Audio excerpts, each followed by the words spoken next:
Thank you for returning Lady Bolton safely. Now, come, bastard. You don't have the men, you don't have the horses, and you don't have Winterfell. Why lead those poor souls into slaughter? There's no need for a battle. Get off your horse, kneel. I'm a man of mercy.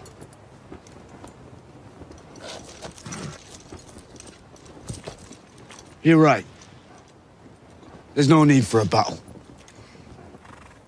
Thousands of men don't need to die. Only one of us. Let's end this the old way. You against me. Keeping the torch lit through the long night, it's Game of Microphones. With Lord Sterling, Sir Duncan, and Lady Rachel of House Fox. Well met, all you champions and loyal fighters, and welcome to Game of Microphones. I'm Lord Sterling, Sir Duncan, Captain of Carnage. And I'm Lady Rachel of House Fox, Khaleesi of the Kitchen. And today we're joined by Archmaester Stitches of the Luminescent Citadel on the Siren Isle. Whoop whoop! Welcome back to Game of Microphones, Archmaester Stitches. I'm just now fastening my blood ring for my chain. Oh, damn. Nice, for that maester chain. How much does the blood ring weigh? Oh, it feels about as much of a human heart. Oh, goddamn. Good to know, good to know. I'm just going to steer clear from you for a while, and we should be good. We should be good. Welcome back, What's up, guys? It's so glad to be... I'm really glad to be back. I always enjoy doing this. Great. Yeah, we're so glad to have you back. For a great episode, me to watch too. Game of Thrones. Like, oh, twist your rubber arm, right? Yeah, exactly. Now, you specifically requested to come on for this episode. Am I correct? Yeah, I think I've watched it like 4 times in the last week. Nice. I have to. It's for research. Yeah. Research only. Sorry, wife. Is this your favorite episode? Yes, but I have to, which I'll get into it later. I have to follow it up with a piece of the next episode to like make it complete. So out of like my 5 rewatches, I have to watch the part where Davos and Melisandre and Jon are all face off. Yeah. So if that piece would have just been at the very end of this episode instead of in the next one, probably would have been I think it would be it'd be the perfect episode of Game of Thrones for me. Yeah. Nice. I love his acting there, man. It's just Davos. Oh, Davos when he's confronting Melisandre. It's one of the only times I think this show is like generally like each time it like chokes me up. Like I can't not like I'm not gonna cry. This ain't gonna choke me up. Oh God. Yeah, totally. I cry a lot in this show. Yeah, me too. It's pretty brutal. So this is episode 101. Dalmatians. Nice. On this episode of our series Rewatch, we're covering the penultimate episode of season 6. Battle of the Bastards. Yeah. And in case you're not already aware, this is a series rewatch, and it's from the perspective of someone who is current on the show. That means you've seen all the way through season 7. And if not, there's still time to be buried beneath a mound of squirming, dying men until all light disappears from your sight and air is forced from your lungs by the weight of the hulking mass of bodies above you, so you don't have to hear these spoilers. Metal! So metal. Warning. Spoiler alert. Spoiler alert.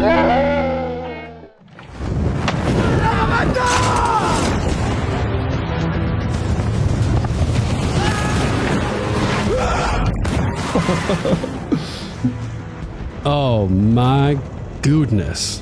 My goodness. This is a great episode. Did anyone else forget about the first scene? Like Dany and her dragons? I totally forgot this was this episode. I was like, holy fuck, best episode ever. Yeah. Like, Right. We Oh have my two God. major scenes in this. I think it's the first time we've had two major events Yeah, in one happen episode. I think in it one is. episode. That's nuts, man. No, I showed it to my son. He has like, because of his age, I don't let him see a whole lot of this show. But he's been obviously, especially when I did that series Rewatch earlier or towards the end of last year. Yep. We'd be like, all right, time to go to your room and go play Grand Theft Auto. That's a lot more. It's not as violent and suggestive as what we're about to watch. It's not real people versus real people, so somehow it makes it better. But one episode I did watch with them was this one because it's not like gonna bring up a bunch of questions I don't want to talk about right now, like right. Sex scenes, old lady taking her necklace off and hanging her old boobs out or something crazy, or like incest. Yeah, exactly. So I watched this one with them when we got ready during our rewatch. I was like, okay, he can watch this one with us. And so I was the same way as you, Rachel. As soon as we sit down, I was like, now it's kind of like a few of their other episodes. There's one called The Battle of Blackwater. It all takes place in one spot. Yeah. And it opens up and I'm that's like, what I thought. Never mind. I don't fucking remember this. I was like, wait, we're in Marine? Like, should we be like at least at Winterfell or the camp or something? So I know, right? It's so overshadowed by the monumental Battle of the Bastards. Yeah. Which is so crazy that the Battle of the Bastards, that goes to show how amazing the last 30 minutes of this episode is, because the first 10 are fucking epic. So epic. And I totally forgot about it. Yeah, they're great. And I still managed to not work any of that into my top 3. Oh, yeah. That's my Not number on 3, purpose. actually. Not on purpose, though. Yeah. So how I approached my top 3 is I kind of saw like this theme of advisors and alliances. Oh, cool. So what I did is, because I know we're going to go into major detail about these two amazing battle scenes. So Big time. I chose to look at the scenes in between. Awesome.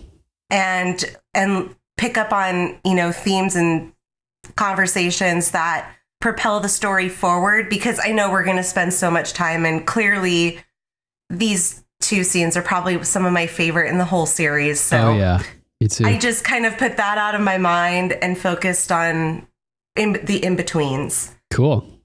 You want to start off with your number 3? Yeah, go for it. Sure. My number 3 is actually the opener. Not the battle, but the conversation with Dany and Tyrion. Oh, cool. Cool. As Tyrion as Dany's advisor. So we start right back up where we left off. Dany is in the tower. She's staring down Tyrion. And Tyrion's wigging. Yeah. He's like, I think the city's on the rise. Maybe we should take shelter. He's like, despite what it may look like, things were going pretty well.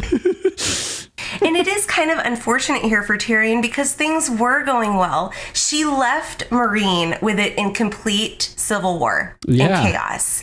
And she came back to the Masters coming to, blast Marine. But she missed like the peanut butter and jelly between the bread. Yeah, totally. Which is Tyrion really working his political skills to assist her and get at least a little bit further along in the process of adjustment. And it's just really unfortunate of timing, because if she would have gotten there like 2 days before or the day before even, or she like would 2 have hours seen, before. Yeah, she would have seen like what Tyrion says here is, the markets have returned. The people are behind you. We have red priests running everywhere talking about like how you're it. And it's just really unfortunate for him. But I think Dany, in her development and her growth and her story arc at this point, I think she realizes that she left him with a nearly impossible task. Yeah, I would agree. This is a foreign Westerosi in Marine. She flies off on a fucking dragon while leaving her posse like in a fighting pit. And somehow, I don't think she would have expected to come back to Marine all hunky-dory. Yeah. So I think there's a part of her that doesn't really blame him for what's happening. Mm-hmm. And it's funny too, because we had talked about it last week when they arrived, but when Dany was at Vais Dothraki, the Khals had been negotiating with the slaver cities, 10,000 horses to trade for Dany. Yeah. So the cities knew that Dany was gone, and they must have seen that as an opportunity to hit Meereen. So they launched their whole fleet. And the Masters going there to make this treaty with Tyrion, they knew that she still wasn't there because potentially, yeah, she was not in that meeting. Right. Yeah. The when they agreed for 7 years to get rid of slavery. Yep, 7 years. Yeah, pretty crazy. Yeah, so Tyrion makes a good point here because he goes on to say, the people are behind you. And he's like, well, actually, not all the people, of course. No ruler has ever had the support of all the people. Ain't that the truth? Yeah, that's true. But the Masters can't let Meereen succeed because if Meereen succeeds, then their whole purpose is null and void, essentially. Right. Yeah. And so additionally to the fact that Dany was gone and it gave them an opportunity to strike, Tyrion is saying that the recent successes of Meereen, the markets coming back, prosperity taking hold. They can't have that happening. Yeah. Because the free, freedom is, the results are too good. Like Tyrion said last week, what is it? Hop on the wave of freedom or be drowned by it, right? Yep. And here they are. Drowning. Yeah. At least that one boat worth. So Dany's like, this is her moment where she's realizing, Tyrion has put a lot of effort and thought into this. And she obviously hasn't been debriefed on what Tyrion has accomplished. Mm-hmm. But clearly Tyrion cares and is trying. And I think leaving him with the situation she left him with, that's really all she could have ever expected of him. Yeah. And he actually did a really good job. Good job. For a time being. So, which he doesn't know yet. He's always showing up at cities when they're in like these dire times and needing to. Right. Like King's Landing. Yeah. Yep.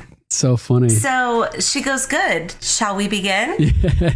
He's like, good. Like he was so taken aback by that. Like, I'm not going to get beheaded or set ablaze.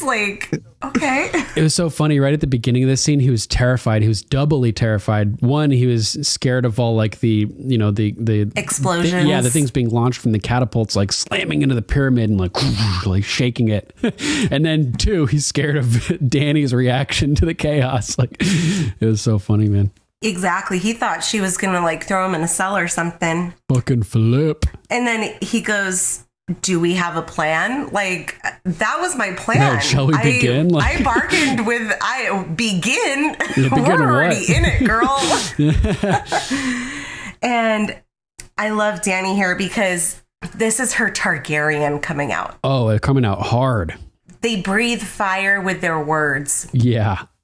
I will crucify the Masters. I will set their fleets afire, kill every last one of their soldiers, and return their cities to the dirt. Ugh. That is my plan. And Tyrion is like, ugh. And it's like, oh my God. Yeah. Wow.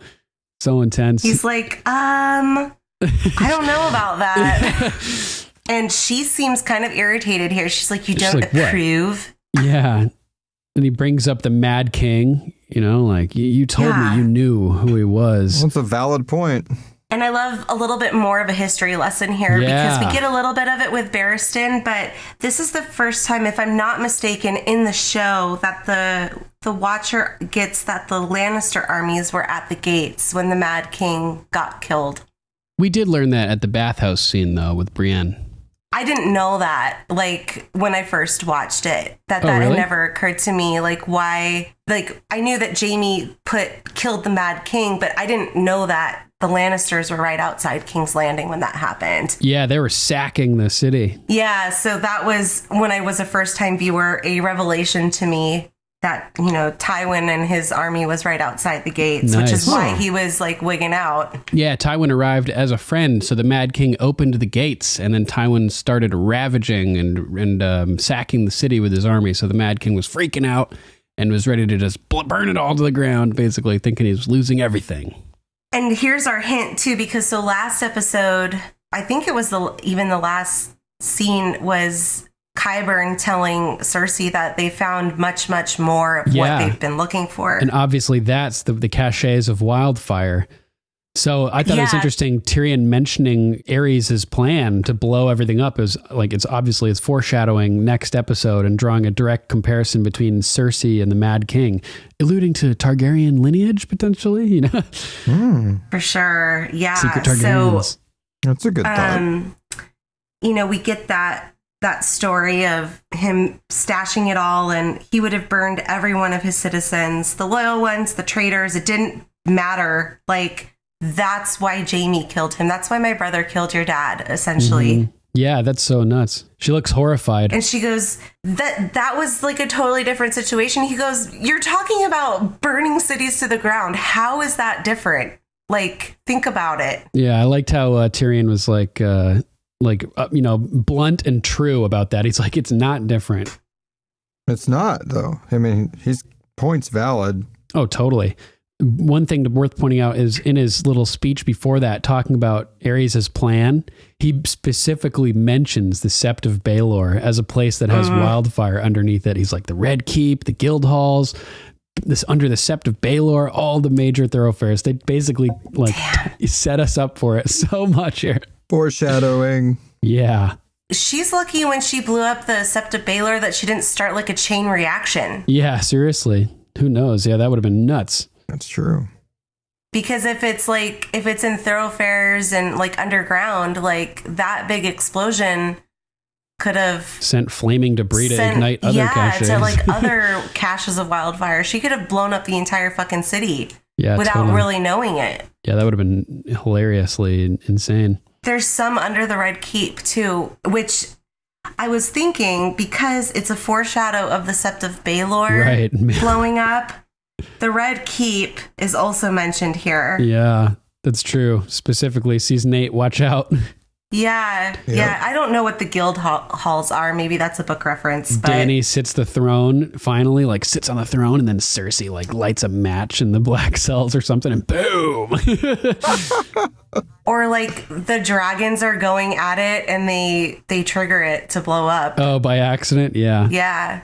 Yeah, people have speculated about that. Dany like flying over the city and Dracarys and boom. Well, it's not that far-fetched because we get Bran's vision of the dragon shadow flying over King's Landing, and then also in her vision at the House of the Undying, she walks through the throne room and it looks like it's been destroyed either by fire or ice. Something. Yeah. Fire or ice, one of the two. It's either ash or snow everywhere. Clearly it's in the future, so my bet is that the Red Keep is going to go boom in season 8. That would be crazy. Boom. It's wild how when Tyrion's talking about the Mad King's plans, Dany looks horrified by this truth and repulsed by the comparison between her and her father. And like you can tell it's like really hitting her, like just how insane he was, and she doesn't want to be compared to him. So that's a good tactic to divert her from extreme action, I would say.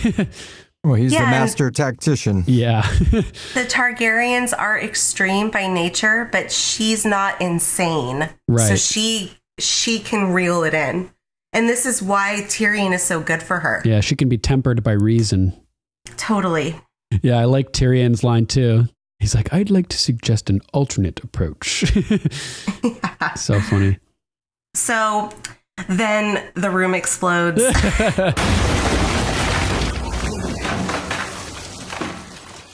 Love that part. And they're like, we need to get the fuck out of here. Let's go talk to the masters.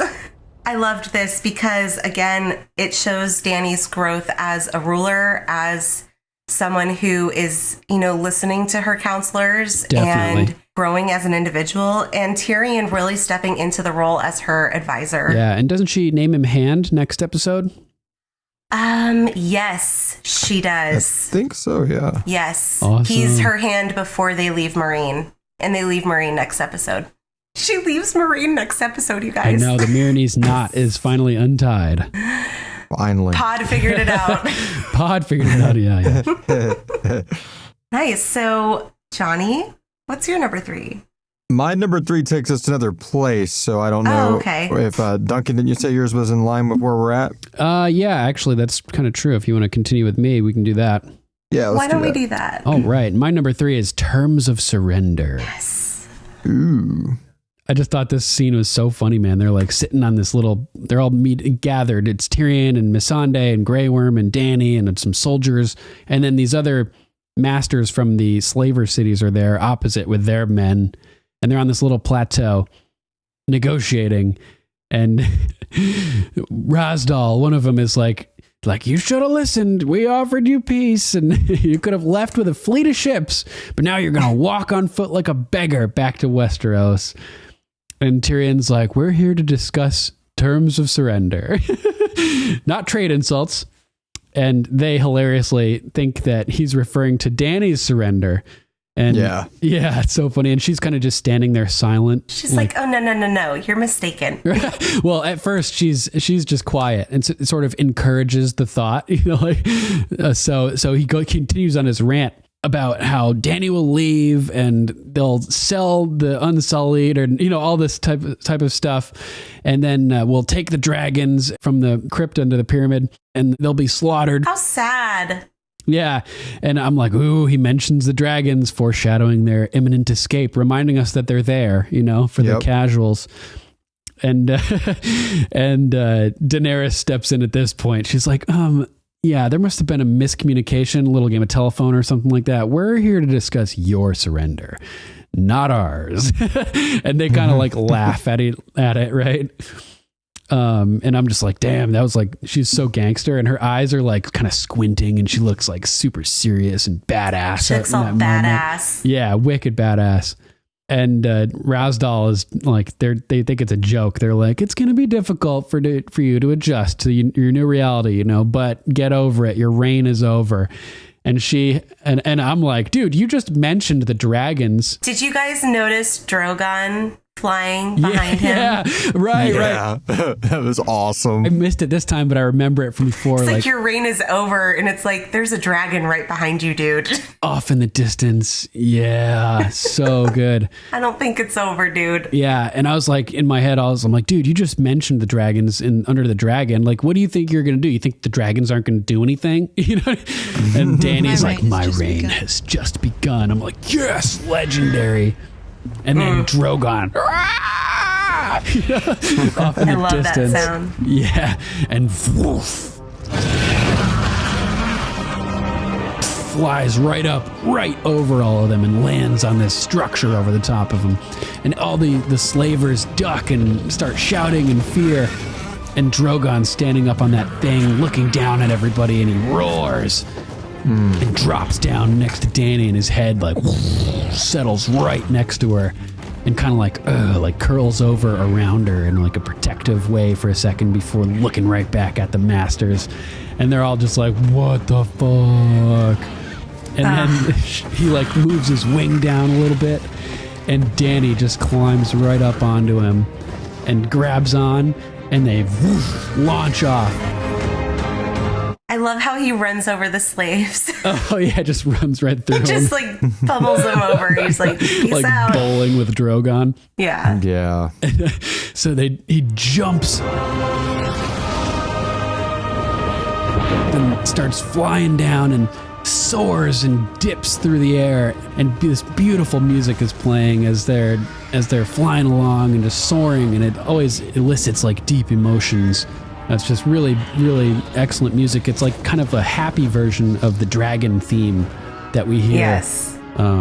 Going from like a minor scale to a major scale, and like it's finally hearing that version of this song after so many seasons of the sad dragon song. It's just such a huge moment. Definitely. Really crazy how it affects you like that. Like Johnny, you're a music guy. Isn't it amazing how music can affect your emotions? Oh yeah, I mean, just that whole scene from just seeing him from the corner of the eye, like all the way back, then her, like you said, like the transition of something that you've just been so down about, then the music just brings out the visual of what you're seeing, so it's tickling all the senses at once. All of them. It's awesome. So good. So as Drogon soars down and around the pyramid, we look down and Rhaegal and Viserion bust out of the catacombs in a burst of fire. And that made me think that there must be some kind of mental connection, you know, as we've speculated about between Dany and the dragons, between themselves maybe, because those dragons knew that this was the right moment to like break their way out from their captivity. And they look up and see Drogon and Dany, and they take flight and join them in their assault, basically. Yeah. And I'm like, guys, I wanted to ask you on a scale from 1 to 10, like how epic is this? Oh man, 11. It's past a 10. These go to 11. Exactly. I knew you'd get that one. I mean, it's unreal. I can't even imagine what the budget was for this, just the scene alone. Yeah. Oh my God. And dude, speaking about like budgets and craziness of scenes, that whole Battle of the Bastards took 25 days to shoot. Yes. Yeah, it's up there. I think it was. I can't remember again. It's been a while since it came out, but I think it was the highest or the longest running ever for a TV show to be shot. Just this one episode. Yeah, and there's going to be a battle in the new season coming up. Will be the longest battle in TV and cinema history on screen. Yeah. So this one was just over 30 or just under 30 minutes, if I'm not mistaken. Mm-hmm. Yeah, it sounds about right. I guess so. Does the battle at the wall count as like a seamless battle? I guess it does. Yeah, I mean, I would like it's the entire episode. So this battle's going to be over an hour in season 8. So I think that doesn't count because it's interspersed with scenes outside of the battle, like like up at the top of the wall and stuff like that. Apparently, what has the record is the battle at Helm's Deep from Lord of the Rings: The Two Towers, which is a 40-minute long scene, 20 hours of footage that it was cut from, and it took 120 days to film. Oh, damn. I don't doubt that. So now it cuts down to the entrance of Meereen, where the champion came out of those huge gate, that huge door with those massive harpies and that big wall. Oh, yeah. Right here. Why would that dude not, once he saw the riders, like just pull his mask off and like fall to the ground like, oh, don't let them stab me. Right, dude. Yeah, maybe. I would have done that in 2 seconds. I just threw that gold mask off and fell to the ground. Yeah, because there's no way they could see you from that far away right off. Right, totally. It just looks like you've fallen in battle. You just hope you don't get trampled. Yeah. Oh my God. That's so great. Yeah, those harpies are like hurting the little innocent citizens, and it's mostly women that they're killing. Oh, it's so fucked up. That one girl gets like punched, kicked, and then stabbed in the back. Mm-hmm. Oh my God. Yeah. It's mostly women that they're killing. That's fucked. Yeah. And then all of a sudden they hear the galloping in the distance, and Dario leads the Dothraki around the corner. Yeah. And I love the way that Dario's riding with his arak pointed forwards, and then he like lifts it up in the air, and everybody's yelling and like war cries and everything like that. And Dario just lops off a guy's head. Oh. So sick. Yeah, so definitely. Then it cuts back to Dany, and she's riding on Drogon in the thick of like the battle over the water, and there's just arrows flying everywhere, and I'm like, God damn, like this is gangster as fuck. Yep. Like that is so metal and so Aegon, you know what I mean? Like this is like Aegon reincarnated right here. It's like watching a history book come to life. Yeah, and like I gave me like George Washington vibes too, which we'll get more of with Jon Snow riding in front of the army and everything. Yeah. Yeah, definitely. And so I'm looking at Dany riding on Drogon, and she's got no saddle. She's got no harness or safety chain like was customary for the old Targaryens. They'd have a chain attached to their saddle, attached to their like ankle, basically, so they wouldn't really fall off. Like fall off. Yeah. So she's bareback. Yeah, she's totally bareback. Like there's one famous battle over the God's Eye. Like I think it's during the Dance of the Dragons. 2 guys are fighting on dragons, and one guy unclips his safety chain and jumps from one dragon's back onto the other dragon's back and like drives his sword through the guy's head.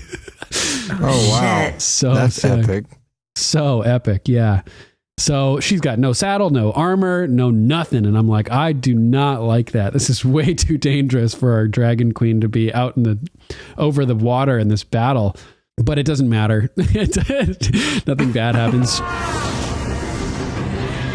All 3 dragons form up around this one ship, and they're just hovering with their wings flapping, and Danny gives the command. Dracarys. Yeah, I knew you'd want to say it. Dracarys. And then that sound, and they just all 3 of them light up this one ship. And it's a really smart move because they show the whole fleet like, we can just demolish you all. Learn a lesson from these guys that we're going to burn right into the ground and just all, stand down basically. Yep. So you can tell it's like Tyrion's plan coming to life there. Yeah, totally. Oh man. And this whole plan is so well orchestrated. Just this whole thing. All the arrows stop firing. The ships basically stop trying to even attack the dragons. And then we cut back up to the plateau, and Grey Worm steps forward to speak to the enemy soldiers. And he's saying that you guys have a choice. It's so cool. Such an epic moment. He's like, you can fight and die for masters who would never fight and die for you, or you can go home to your families. And this line here, fight and die for masters who would never fight and die for you.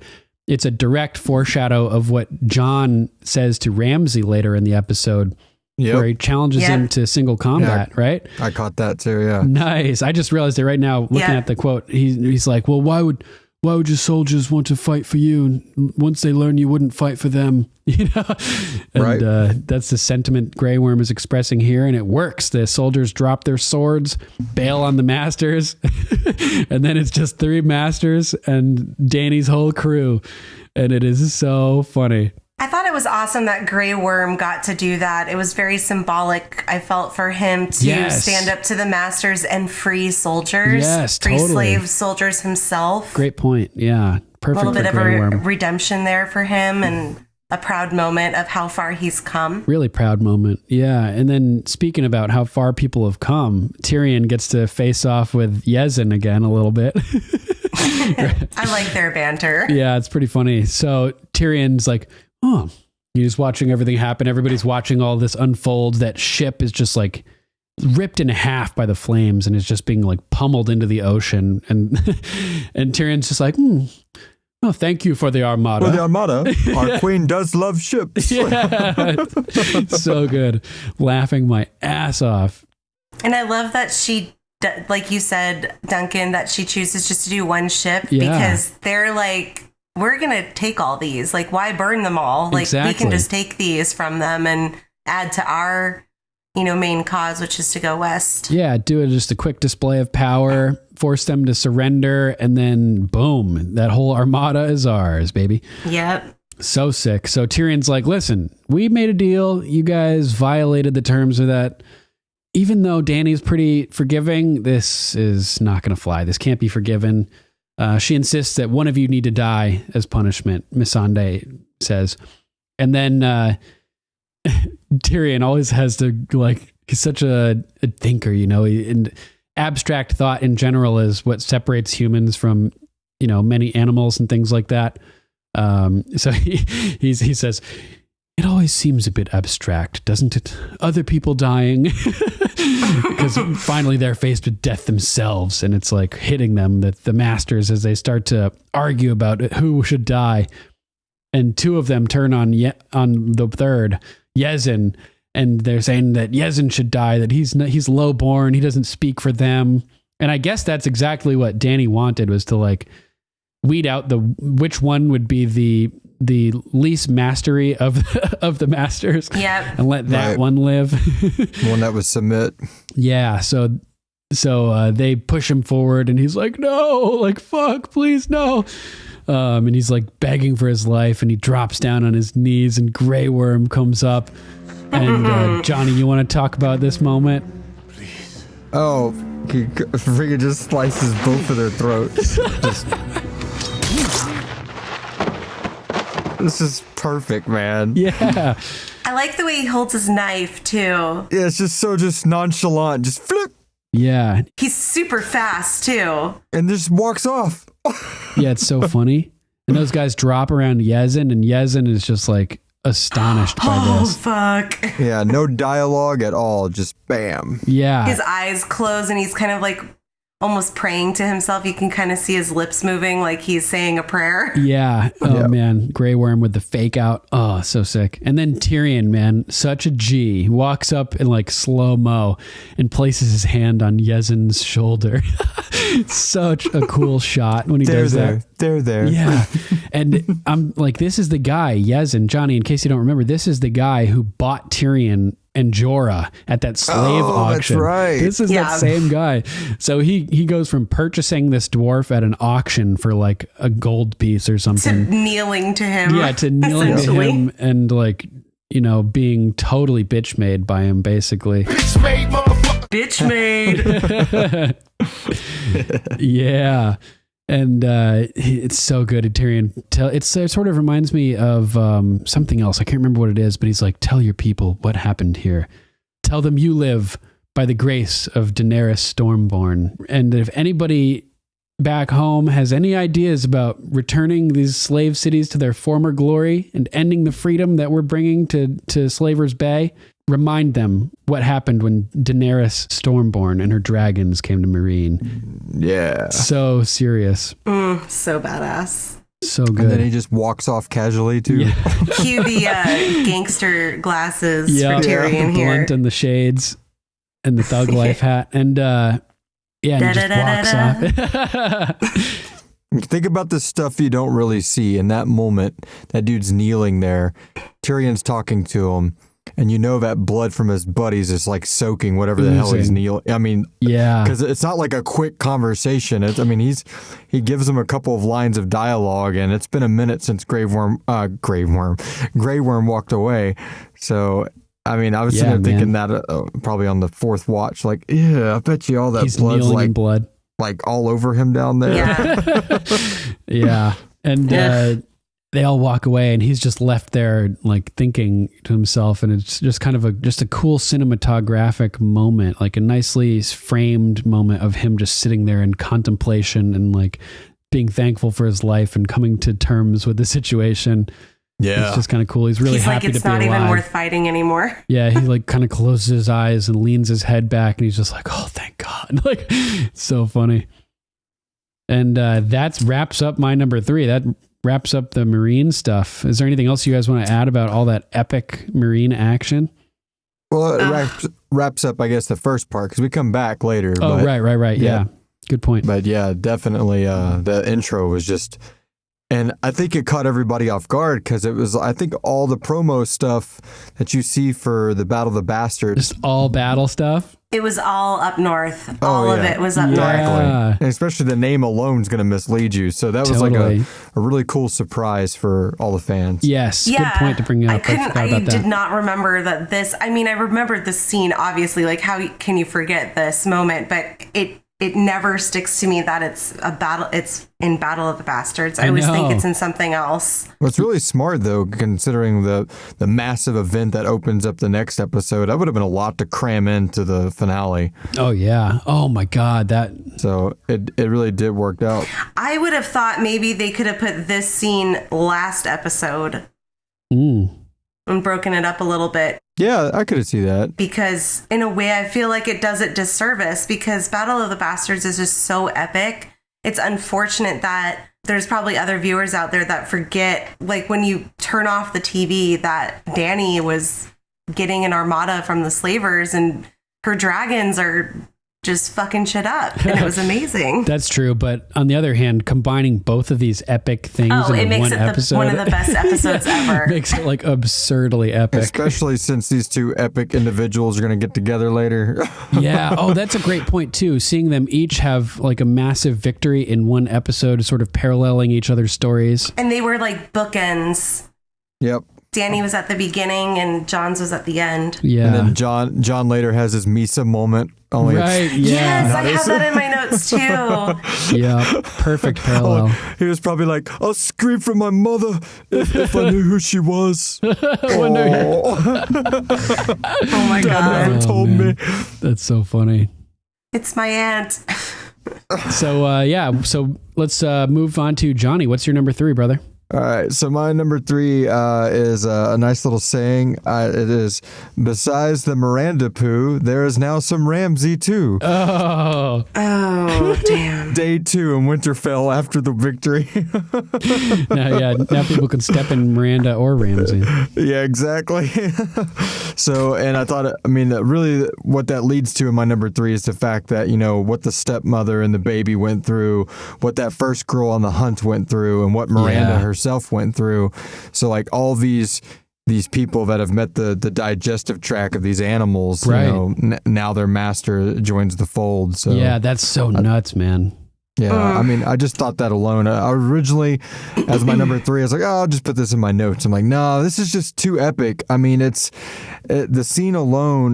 There's the whole Sansa element to it, but the sound effects. Oh my god, I don't even know how they did it. It's just like each time I was listening to that, I was like, man, when she walks away, and of course the actor does such a good job of just like, going from screaming to just like gargling. Blood curdling, gargling, and by the time she's smiling, walking away from it, it's just the sounds are still going on behind her. They've been panned, but the dogs are still going to town, like all the way up to the credit. Yeah, it's so crazy. Nuts. So nuts. And that when we first start seeing that dog and we get like its silhouette and just the edge of it is like gleaming in the light. And it's as it like approaches his face, its tongue is like it's hard to even describe what its tongue is doing, as it's really fucking freaky, basically. What I'm saying. The sound effects are bad, but I really thought the first time I watched it, whenever the dog does bite him, I thought they were gonna like cut to her, or I could not believe they actually kept showing it. Yeah, pretty crazy.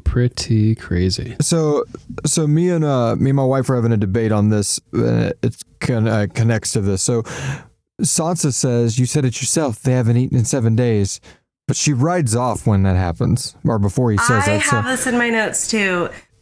I was sitting there thinking, okay, so I'm assuming when they got back, he said some more stuff. He said something he had fed his dogs, and then I challenged him and he didn't do it. And she's like, oh, he hasn't fed his dogs. Ting, I'm assuming that the idea obviously happens off camera, but I just thought that, every time I watch it, it's almost like, what? How do you know he didn't feed his dogs? You rode off after your witty comment. Oh. Yeah, and then he says it right after she rides off. Yeah, I have that in my notes too, Johnny. That's funny. I didn't realize you missed that. But, there's never a timeline set to this stuff. Because she ends up going up to Jon and going, where is he? And it's like, you just watched him he just got punched in the face like 25 times. Yeah. You were right there, but you don't realize, she's cleaned up now. Okay, so this was a few hours ago. Yeah, the banners are unfolded. Right. So yeah, it was interesting, the little time gap there. But yeah, that was my number 3, was just dog chow. Nice. Yeah, man, what a crazy scene. And Ramsey's his screams, the shot of his fingers like tensing up and straightening as they're being splattered with like huge amounts of blood. Yeah, it's a rough episode. Yeah. And then as Sansa, she sort of lingers and watches it going down for a minute, and then finally turns and walks off and starts to smile. And it's just like, woo, man. So I watched the behind the scenes HBO, and they do talk about, I think it's D.B. Weiss. He says this is possibly his favorite shot of the whole series. Is the ghost of Sansa's smile as she walks away, and they just show her smiling. There's no sound effects or anything, so I love that they call it the ghost of her smile. Yeah, that's interesting. That is cool. It's a dog, references ghost, and that's cool. Oh, cool. Yeah. It's interesting how Ramsey is like so confident that they're not going to eat him at first, too. Yeah. He's had the shit knocked out of him. He's probably got like 8 or 9 different concussions going on at once, so... Yeah, who knows how many broken ribs. He's probably just thinking of the years and years he's had these dogs, not thinking of, oh, crap, oops. Yeah, they haven't eaten in a week. Shit. Yeah. Yeah, that's hardcore. All right, so what's your number 2, Lady Rachel? My number 2 is up in the north in the tent with Team Jon Snow trying to figure out their battle plan. Oh, that's cool. Nice. That's And the reason I chose this is because my kind of theme that I figured out was the advisors and alliances. And Sansa is irritated in this scene because she wants to be one of Jon's advisors because she knows Ramsay. She knows like his inner workings and his fuckery. So, you know, she's sitting there watching her brother. They've met him for all of maybe 5 minutes. They're all talking around her about how to do all this war stuff. And, you know, Jon's pretty confident that, you know, he has figured Ramsay out. And Sansa knows that Jon has not figured Ramsay out. And so the meat of my number 2 is when Sansa kind of confronts him and is like, don't you want to know my opinion about this? Like, I was fucking married to him, but I figured we could kind of go through their conversation before we get there. All right. Well, let's talk about one of the elephants in the room I got with this situation. And that is, why doesn't she want to tell? I mean, the way he looks with the mud and the blood on him later, every time I see that, or like him charging out, or even what happens to Rickon, I mean, there's a lot of things that could have been modified. And I can't stand in the next episode where it's like, you know, if we're going to get along, we need to trust each other. It's like, yeah, could we have done that like 2 days ago? Yeah, she totally risked Jon's life and like the cost of thousands of lives potentially by not telling Jon that the veil was on the way. Because they could have held off. Yeah, just a few hours. Sometimes I think it's a hint. It always harkens back to her walking down the stairs with her hair dyed black, and like the way she was portrayed in the first season, power hungry, and like, you know, if she's not this innocent little flower, she's like this snooty, ruthless, Cersei-like character. Yes, and I think it's a small flip of a coin for that, and I think we're going to see I think we're going to see a lot of that in season 8, like a power struggle, like with Daenerys coming into the fold and things like that. Yeah, I kind of agree. We saw how you know, jealous Cersei gets over, you know, Marjorie, thank you. Yes. Like, hopefully we won't see something like that. Like, here's this new face to the good guy crew. And Sansa does say at some point, I think it's in the last episode, she tells Jon that she learned a great deal from Cersei. Yeah. Because he says, you almost sound like you admire her. And she goes, well, I learned a great deal from her. Right. So we talk about things like the wildfire being underneath, the caches of wildfire being hidden as foreshadowing. How do we not know we're not getting like, haha, Jon, you thought I was on your side. You know, I killed Baelish because, you know, I wanted all the power and bang, you know, or something. I mean, I know it sounds way out there, but you got to ask yourself, you know, on the finale, we got this idea of possibly where Daenerys will be, possibly where Jon's going to be, what grave Cersei's going to be in, but where is Sansa going to be at? You know? Yeah. So it's kind of this little things like that make me think that this is not some plot hole. Right. Yeah. You know? She could definitely be a kind of wild card. It's totally plausible that she's going to sit the Iron Throne. If you think about who's been groomed the most as far as the game goes. Oh, man. I hadn't even thought about that. It's all I ever wanted since I was a stupid girl. Yeah, it's all I've ever wanted. I mean, she started off this dreamy little girl dreaming about being the queen, and she's the most groomed individual as far as how the game is played by learning from Baelish and Cersei. If she's the kindling and Cersei's knowledge and way she's been trained by Cersei is the fluid, and then what Ramsay did to her is like the spark. You know what I mean? Like, yeah, good it's like the perfect storm to create the ultimate tyrant that's just not there yet. Oh, and if she does it, it'll be like most tyrants in history. It'll be kind of, you know, they'll burn bright and then perish quickly. Set out with these good intentions, like to rescue a country from dire depression, and then turn like around Caesar. And, you know. Yeah, or Hitler. I mean, he set out with all those, you know, let me pull this country out of the depression and industrialize, and then look how that turned around in just a decade.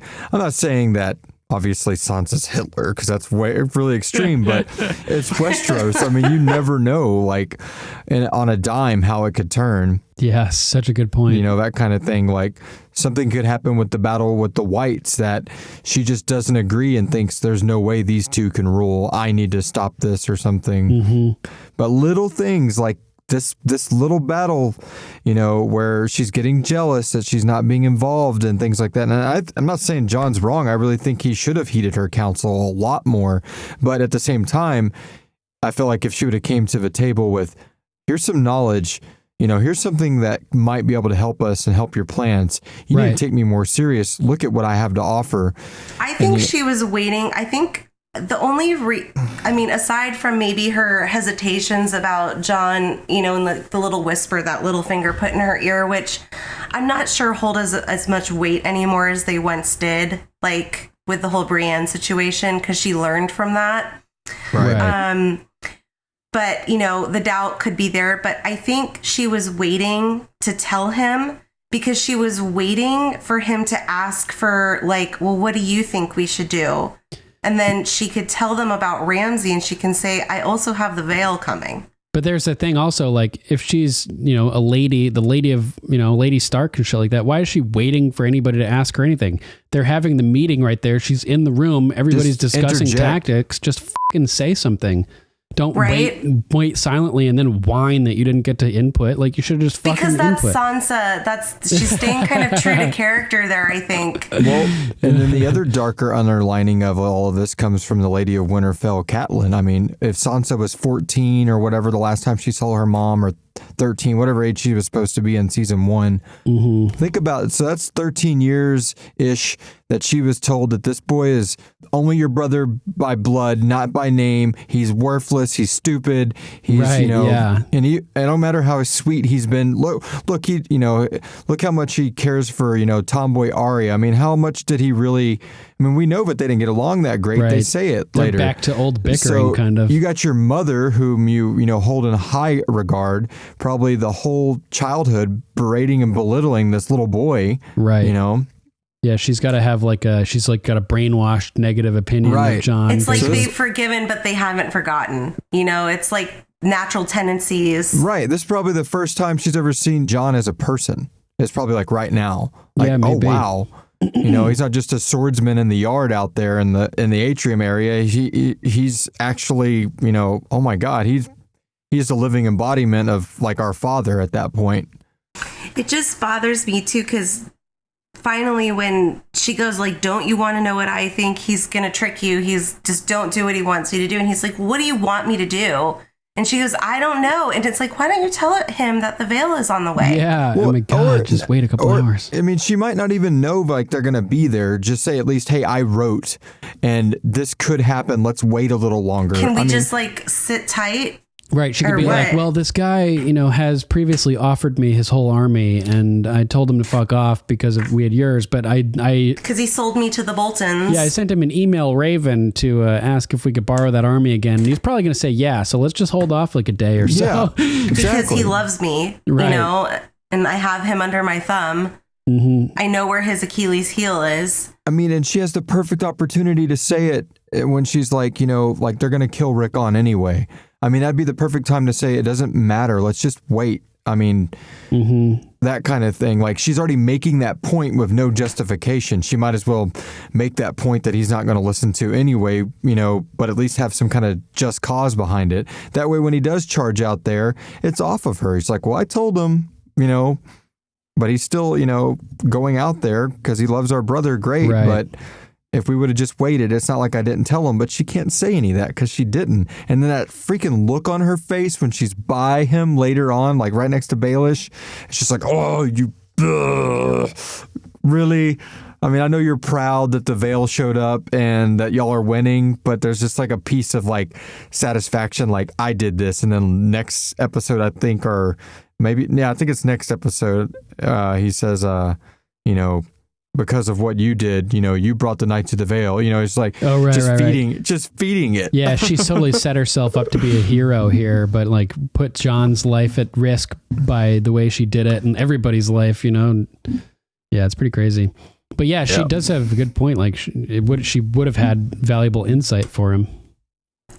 I think Johnny, what you said about Sansa looking at Jon as kind of like a stupid boy. I mean, he even kind of placates to that because he says, "What do you think I have been doing all my life? Playing with broomsticks?" Like he knows nothing. Like what kids do. He like throws it right back at her. He's like, "I have fought worse odds than Ramsay Bolton. I've fought the army of the dead.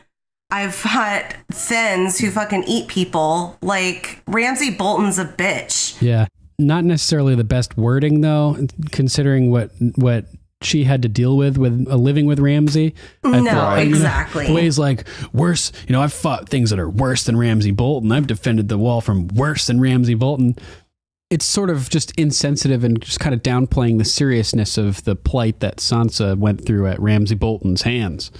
From Sansa's perspective, Ramsay Bolton is the worst piece of shit on the planet. Yeah. She'd rather be attacked by a white than be raped by a psycho. Well, she placates to that situation too, because she goes, "If you lose, you realize I'm not going back there alive. I will kill myself. I would rather die than go back there." Yeah, that was intense, huh? Yeah, I don't blame her. And I know she's super dramatic, like as a character, like when she says stuff like this, but I really believe her here. It's like, I am not going back there alive. Oh, yeah. Do you hear me? It's also just like Cersei. Like, she's like, I'm not going to get captured. Like, I'm going to poison little Tommen and myself before that happens. Exactly. It's another Cersei parallel kind of there. And in your tent you have here is one of the parts of the conversation is like Davos gives Jon like all the instruction that he's going to do the exact opposite of. Right. We need to make sure they charge first. Yeah, I'm like, nope, he fucks that up. I love their table because in the past, the battle tables that we've seen, like the maps, they have like these very detailed wooden pieces that represent the respective armies. And on this table, they have rocks with X's painted on them. Oh, more makeshift. Yeah, I didn't really notice. And plain rocks. And I thought that was kind of cool because it's mostly a army of wildlings. And they're not really like set up to do this, that they're just kind of going on instinct and will and just the need to do it for survival. So it wasn't kind of about the finery, but about just like, let's get it done. The effectiveness. Yeah. Like how well it works over how good it looks. It works all the same. Like the outcome is going to be the same. Mm-hmm. It doesn't matter if we have like chiseled pieces of Bolton X's like the Lannisters do. Right. Gilded. We have rocks and paint and we're still going to figure out how to kick their ass. Mm-hmm. It's funny. Yes, like you were saying, Johnny, Davos is saying things we don't want to do, and Jon does everything he's not supposed to do. Sansa's like, listen to me. He wants you to make a mistake. Just don't do what he wants you to do. And Jon's he does exactly what that. He's like, oh yeah, that's great advice. It's like so obvious, It's just a game to him. Next day, let's play a game. Yeah, totally. And then Jon does like exactly what Ramsay wants him to do, like runs right into the line of fire and shit like that. And it's just like, oh man. And I've written down that they're like back to kind of fighting a little bit with each other, like sort of in the old days. There's definitely some tension between them. Yeah, he's like, when will we have a larger first? And I wanted her so bad to be like... Right, just tell him. In like a few days. Yeah. I have the veil coming. So it kind of placates to my advisors and alliances because Sansa kind of wants to advise Jon, but she's not willing to really form an alliance with him yet because she's withholding valuable information from him. Right. Well, and that line of dialogue, like, when will, and then you just see her sigh with like frustration because it's right there at the tip of her tongue, but it's like something's telling her, don't tell him you have plans. Right. Fine. It's the perfect moment. I mean, why else would that character roll her eyes and sigh? It's frustrating for sure. Yeah, it's so frustrating. And it's like that line from Star Wars, like where Qui-Gon's out trying to get the parts and the handmaiden's with him, and she's just like he's like, the queen trusts my judgment, and she's like, you presume too much. It's like but she is the queen. She's got that same notion. Like he's like, what else can I do? And then she's like, I don't know, but she's basically in that look saying like, oh, you just presume too much. You know, like she's rolling her eyes, she's sighing like, you know, there's something here. It just makes no sense, like why she wouldn't in that second say, I wrote a letter, you know, I sent to Raven. I don't know if it's going to work, but I think we should hold out until then. And he'd be like, oh, okay, Davos, Tormund, y'all come back in here, new plan.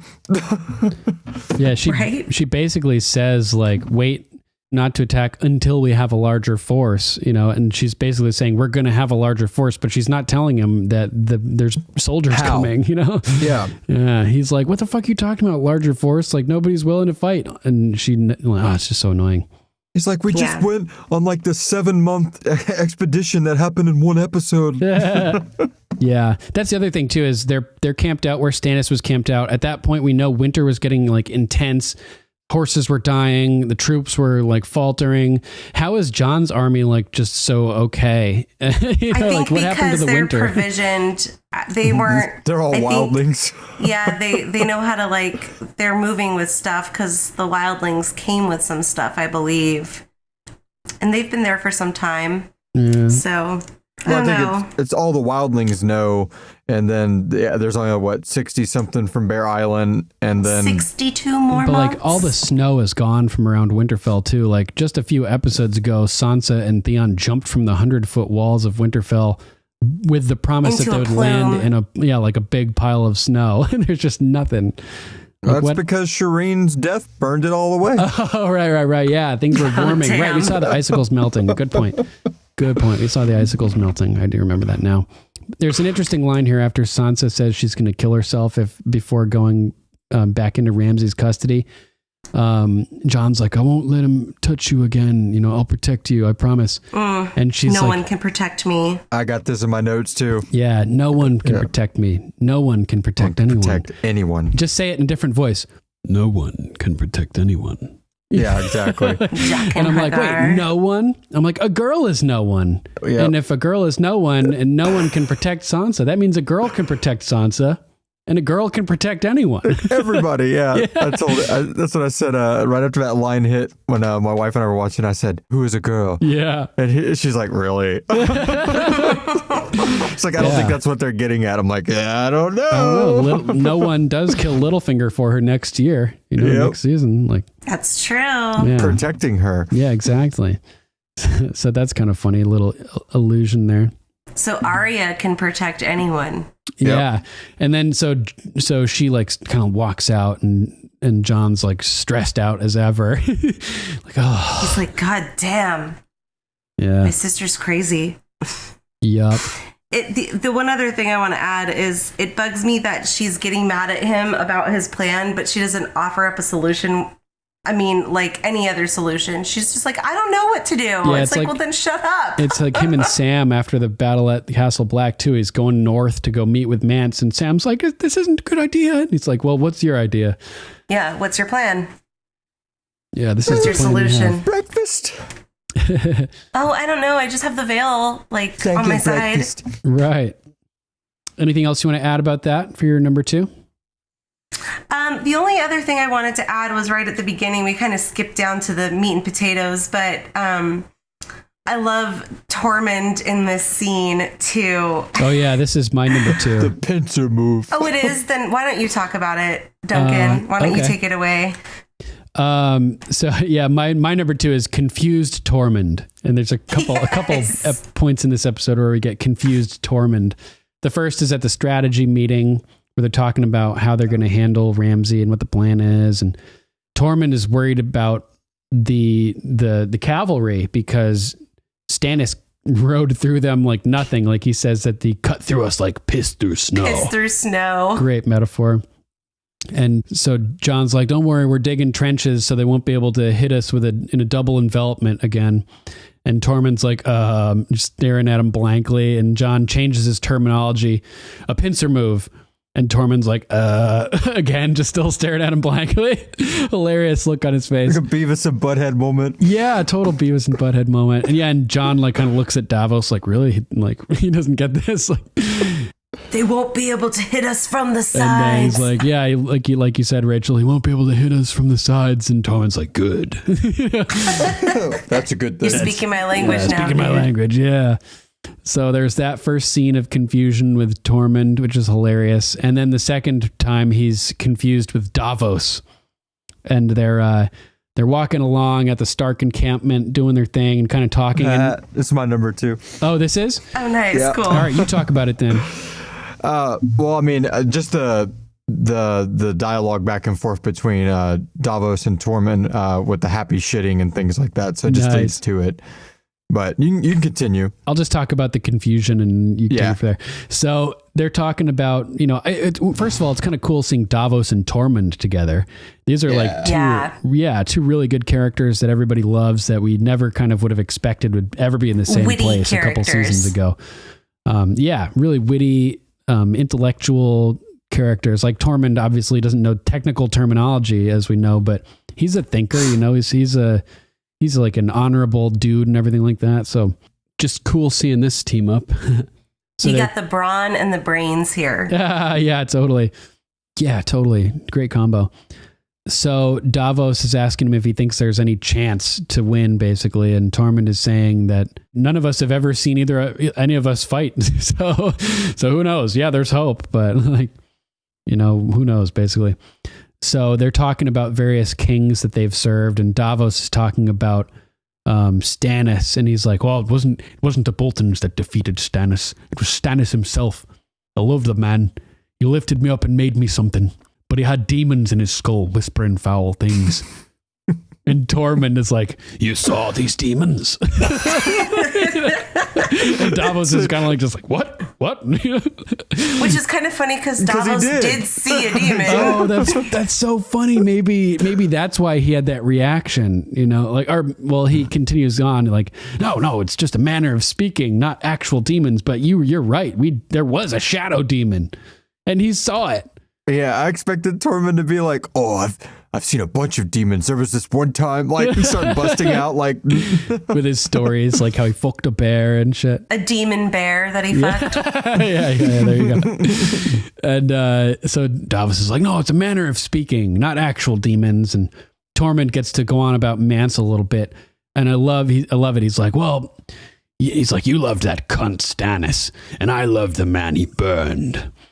Mance didn't have demons in his skull. And I just thought it was great how Tormund gets his chance to step up to Mance's defense here and just to have his back a little bit. And even in death, to stick up for him. I thought it was really good and loyal. Yeah. And he's like, he didn't torch people or listen to some red witch. I believed in him. And like he says, he thought that Mance was the one to lead us through the long night. He mentions the long night. Obviously he's, he was aware of the White Walkers and everything like that. And he's like, but I was wrong, just like you. And Davos says, maybe that was our mistake, believing in kings. Yeah. And, I thought it was really cool. It's like, they're both searching for this savior, and they've been, following what seems to be the right path. And it's led them both to Jon in their own ways. And Tormund, after Davos says maybe believing in kings was the mistake, Tormund says, well, Jon Snow is not a king. Which I thought was really cool. It's like, oh man, they're looking at Jon Snow as their new hero, man. Everybody sees it. King in the North. King in the North. King in the North. Next episode. King beyond the wall. Right, yeah. So Tormund's like, he's not a king. And Davos is like, no, he's not. And I'm like, haha, not yet. But he is the rightful heir to the Iron Throne, and he's going to be named king next episode. So. And Azor Ahai.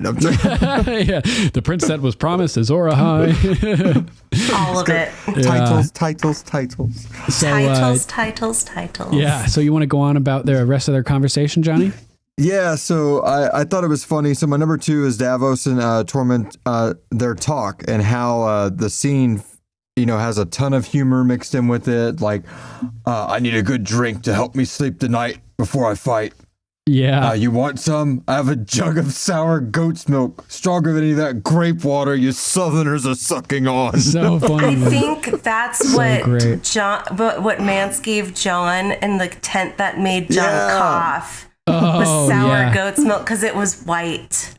It's like fermented milk. Yeah, and I was thinking, like, remember when Sansa takes the drink of the grog or whatever, the ale that the Night's Watch brews, and she's like, and I was comparing it like, oh, if Sansa thought that this was rough, and Jon drinks this was no problem, but thought that stuff up north was rough. Imagine Sansa trying to drink that stuff that Tormund's talking about. Oh, fuck. Well, what's funny is he's like, no thanks. It sounds delicious, but I like to keep a clear head. And then it basically goes on to so what are you going to do tonight? And he's, I'll think and walk until I'm far enough away from the camp where no one can hear me shitting my guts out. And of course, Tormund's happy shitting, which is my favorite line of the episode. But then I just think, I'm like, man, either way, he's going to be shitting his guts out with fear, or if he would have went with Tormund, he'd probably been shitting his guts out literally from drinking guts. That's hilarious. So it goes from this like almost quip humor moment to like where he goes and he finds the burnt stag, and that's the other part of my number 2 is, and that's why I have to watch that piece of that episode of the next episode, like, because I want to see the resolution, because I don't that shows it's a testament to the strict nature of Stannis and how it's reformed Davos. He always tells people, I was a smuggler, but now I'm not. This guy finds this toy to this little girl that, he's crying and the spittle on his beard and all that stuff in the next episode when he's crying about it. And he manages to hold all that in and lead that battle the next morning. Unbelievable. Clearly. Don't shoot the arrows over there. Like, he's doing all this stuff clear-headed. But he's got this, he's got that thing on him probably at that moment. Oh, yeah, and I never put that on together until the rewatch. And I was just like, oh my God. Because it's almost, when you think about all these events, they're like just a goulash of things going on, and you don't realize in the timeline sometimes when stuff happened. And so the dawn is approaching, and he gets this hard news, and he has to go into battle with it. Yeah, not so happy shitting, unfortunately. Exactly, man. No, it's such a heavy scene. Yeah, it's really brutal. It's like he's drawn to that stag. He just like goes right to it, It's kind of like the pearl ring that Jorah finds. It's right. You just kind of have to be in the right place. And the shot of him, I loved when he like kind of realized it. They kind of zoom in on his face, and dawn is arriving. Yeah, beautiful silhouette shot. Yeah, there's red behind him. It's a red sky. Red and yellow. Which is, very... Red sky in the morning, sailors take warning. Yes, thank you. Red sky at night, sailor's delight. Yeah. So what hits me, Rachel, in that scene is, I don't know if it's the horror writer in me, but like, unlike the Dany thing, which I still can't ever get over, her finding that ring in the grass.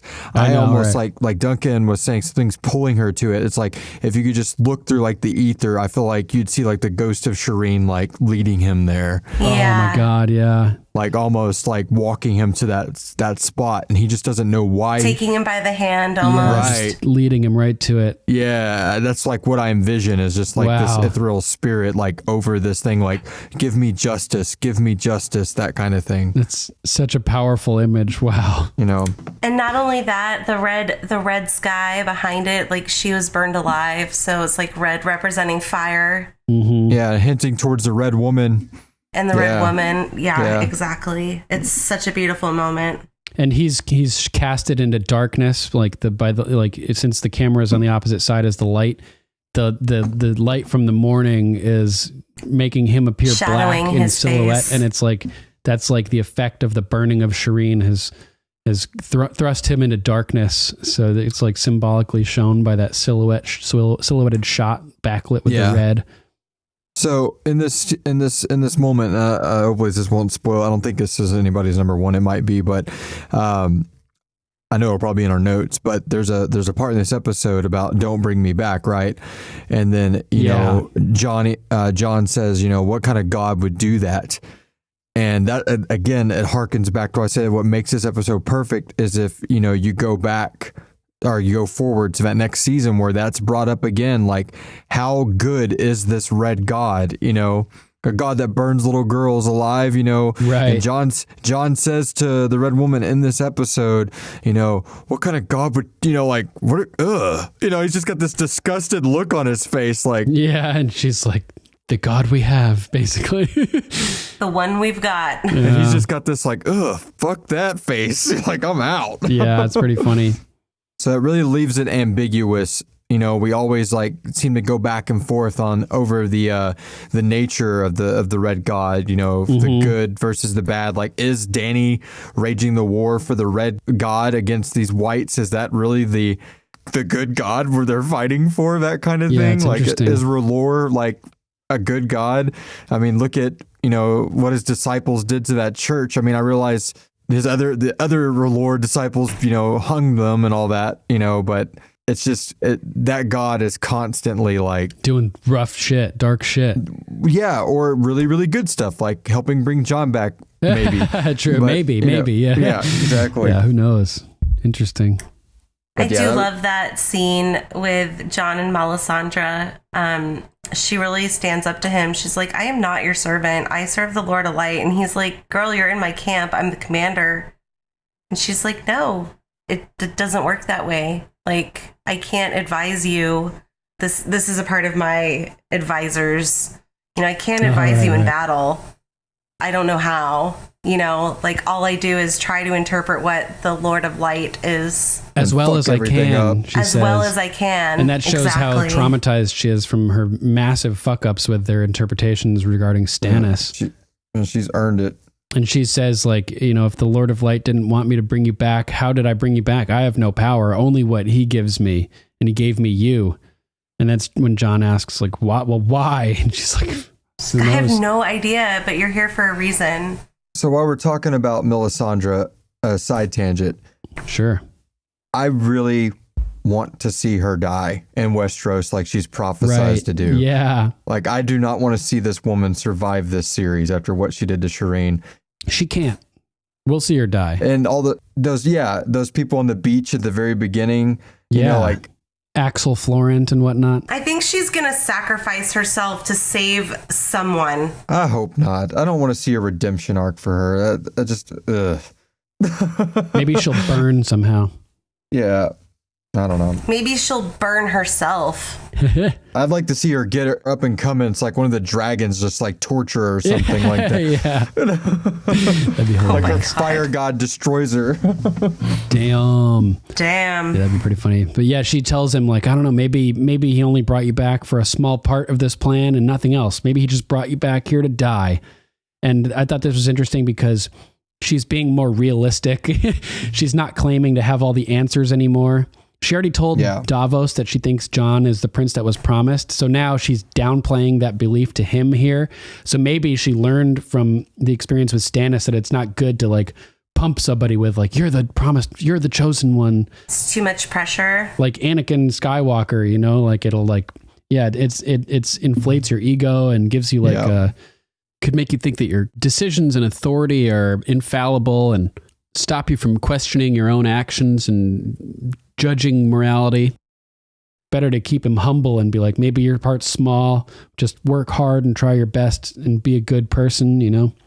Yeah. I also thought it was interesting that mentioning the idea of being brought back for a smaller role seems to reference Beric and possibly, you know, other people like the Hound, who I think is very important for the Lord of Light.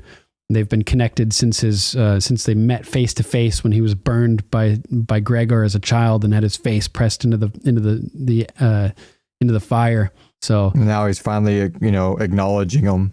Yeah, where we are now. So that's nice. That the Hound is acknowledging the Lord of Light, and it's gonna be I think so. Maybe there are smaller roles and bigger roles. It's just kind of interesting, you know. I agree. Definitely. Yeah. Super dark, super serious or ominous. Like, what an episode. Definitely. I have a love-hate relationship with the character of Melisandre. Sure. She's a fake redhead. Torture. We got a Gret. Or we had a Gret. Yeah. I thought it was interesting that Melisandre's even there for the second time with an understaffed army. Why isn't she like certain that they're doomed just like Stannis' host was? Like, what the fuck? Maybe she's hoping that this time around she's going to get her visions that she had seen. Exactly. I got that in my notes. Like, law of numbers was on her side about the vision that she told Stannis ends up being Jon's. Yeah, and like I think we get one of those visions at the end of this episode. She had told Stannis that she had seen herself in the flames standing atop the battlements at Winterfell after a big battle. And that's what she's doing at the end of this episode when the Stark banners are being unfolded. She's watching from the battlements. What a moment. Yeah, crazy, really epic moment. After Winterfell has been lost for so long, having those Stark banners unfold. Oh, man. Yeah. Huge moment. Goosebumps. Where'd they keep those at? Were those just hanging out in the crypt somewhere? Or? They probably... probably had them with the army, like they made them or something. So they, they looked pretty clean. Yeah. So where are we? That was your number 2, right, Johnny? Anything else you want to add about your number 2 or anything? No, that summed it up really well. All right. So how about your number 1, Lady Rachel? What do you got? So my number 1 is back in Marine with Dany, Tyrion, and the Greyjoys. Ooh, nice. Because you were just talking about this last week too. Yeah, this is Dany's first Westerosi alliance that she's made. Yeah, good point. That's great. Except for Tyrion, but that doesn't really count. It's more of just a person and not a house. Yeah, he was kind of like a fleeing Westerosi. Right. Yeah, this is like a group of people. Like, yeah, great point. This is first like Westerosi I'm going alliance. to get some ships out of this. I'm going to get an alliance. I'm going to get more men to help me and support my claim to the throne when I get there. So, fuck yeah. Tyrion bashing on Theon. Yeah, it's so funny, man. Everybody likes to make the dwarf jokes. Yep. It's always the same 6 jokes, really. And this makes sense because the last time that we, when Tyrion and Theon interacted, this is in season 1 when Theon was a total douchebag. So naturally, Tyrion's going to remember that he was actually like a pretty colossal douche. And it makes sense for Tyrion to be like shoving it back in his face here now that he's in a position of power. Yeah, absolutely. Yeah. But although he does, he's very reasonable with him and gives him the opportunity to, join the crew and everything. So yeah, pretty nice. To Theon's point, it was a long time ago and I've changed a lot. Like I've lost my cock and been tortured for like 6 months. Yeah. That'll change your perspective on life. Yeah, for sure, big time. But it's funny, like you were saying, the 5 or 6 of the same jokes that they all tell. Yeah, a man of your stature, the height of nobility, someone to look up to. Yeah, sad. So Theon and Tyrion kind of keep going back and forth here, about all of the things that Theon did.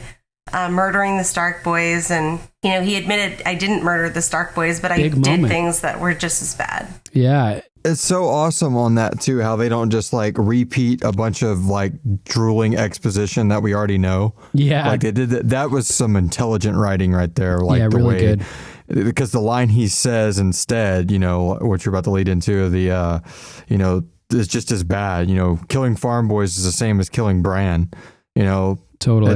It doesn't matter. Yeah, it doesn't matter that they were Starks or not. Like, I still killed 2 boys. And it's also interesting that how they bring up murdering a Stark boy, and then one of the Stark boys that Theon didn't murder gets murdered later this episode. In this episode, yep. Oof. Ouch. What were you going to say, Johnny?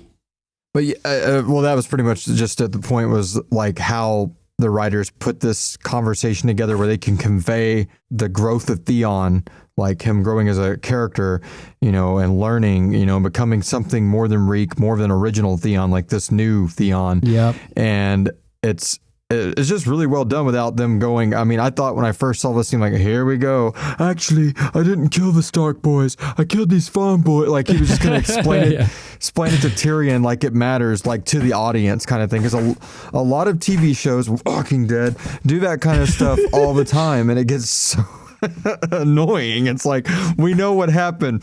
We watched it a lot. That's so funny. Yeah. Yeah. Yara sticks up for yeah, she sticks up for her brother. She was like, yeah, he got his dick chopped off for it, dude. Like, lay off. Yeah, I like that. Even though she was making fun of it like 2 episodes ago. Yeah. I love Tyrion here. He goes, it must have been really complicated, I'm sure, growing up at Winterfell like never knowing who you really were. Nailed it. That's like the whole crux of the Theon character is his continued identity crisis. Johnny, we were just talking about how the last episode where he's in the bar at the whorehouse with Yara, and she's like, "Are you Theon or are you not? Like, if you're not Theon, slit your wrist and end it. And if you are, like, you're, I need you on my team, you know." And he makes that eye contact, and it's like he's back to Theon. So as relating to his identity crisis, Theon has finally like cemented his first name. You know, now he knows he's Theon. Next season, he's going to have to deal with his last name. Is he a Stark? Yeah. Is he a Greyjoy? Is he both?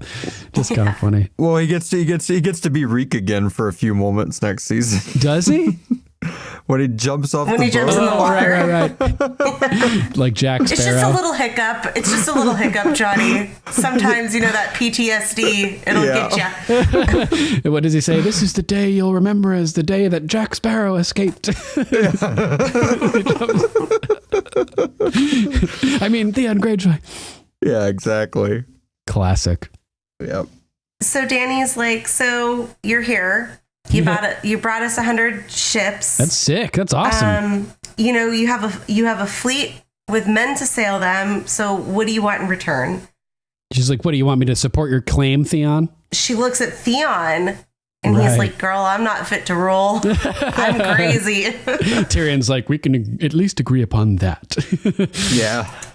I love Dany and Yara here because they are so paralleled as characters. Yes. And I mean, Yara, they're such a harsh people. She just goes toe to toe with Dany, but Dany can't refute it because it's so true. So, you know, Dany's like, well, the Iron Islands probably has not had a queen before. She's like, no more than Westeros. Yep. Dany smiles. Theon continues that our uncle took the throne from Yara, and Dany again is kind of throwing punches at Yara. She's like, your dad was a really bad king, huh? Yara's like, yeah, we have that in common. Great I love her, you know, responses. So, yep. And so Dany's kind of seeing this parallel here. So she agrees. And she adds that they were both murdered by a usurper. Yeah. Which is another parallel, a smaller one, but definitely a parallel. Mm-hmm. So she looks at Tyrion. She's like, will their ships be enough? And Tyrion goes, sure, I think so. Maybe. I don't know. Barely. I'm usually blowing up ships, not actually counting them for an armada. Yeah, Tyrion does blow up ships. That's his thing.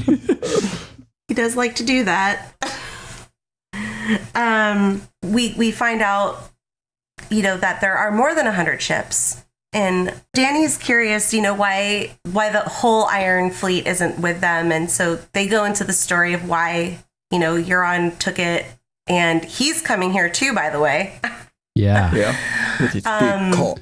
But his proposal, you know, is one of marriage. Like, you can't get his fleet without the other.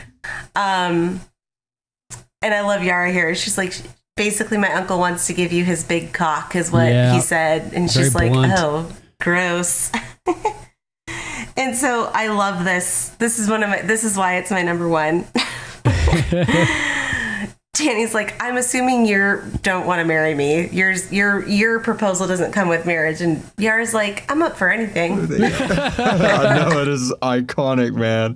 Kind of gives her like the up and down look. Like, and she's like, I like what I see. It's so great. So yeah, I mean, it continues. And Dany looks like astonished by that, but also not upset. She doesn't look like offended or like upset by that at all, but she's kind of like blown away by it. Yeah. It's pretty funny. I love Theon right there before that too, because he's all the Iron Fleet isn't all he's bringing. He wants to give you and she's like, his big cock. He's all timid, and she's just like, fuck this. Right out with it. Yeah. Classic.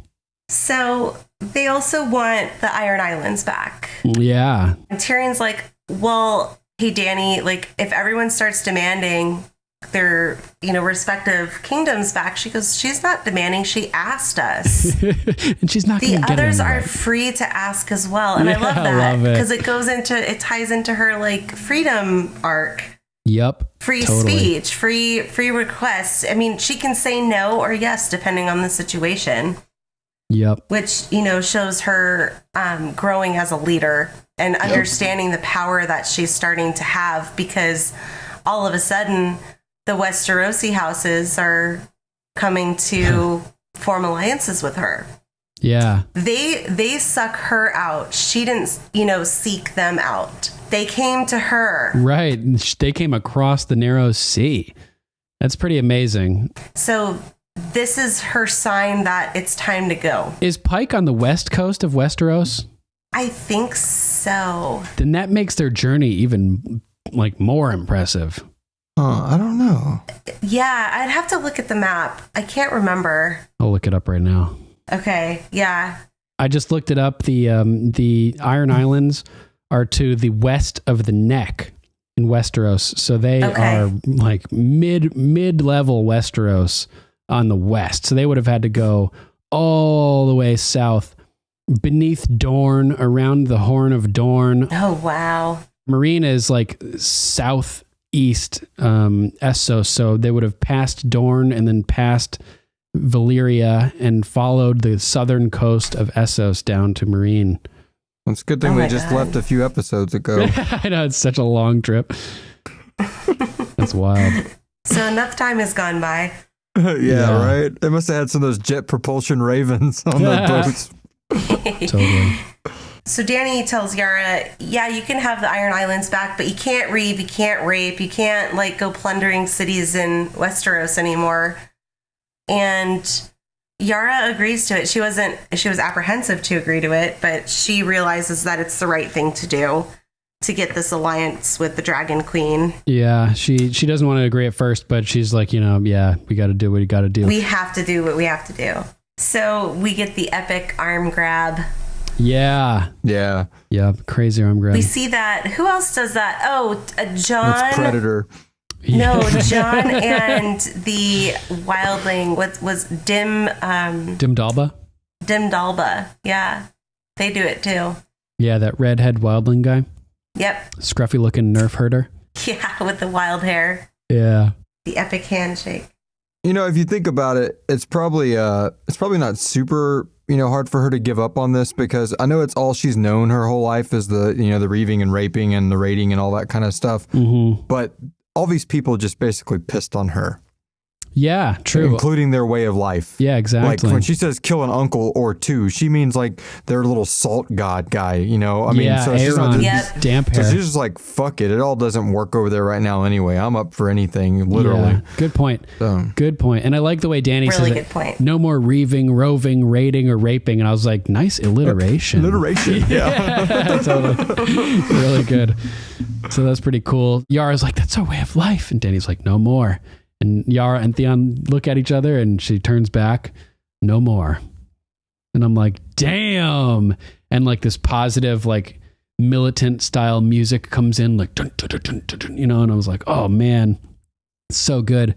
And I liked that Dany, as Yara reaches out to shake Dany's hand, I liked that Dany looked back to Tyrion to make sure that he gave his approval before she agreed and shook with Yara.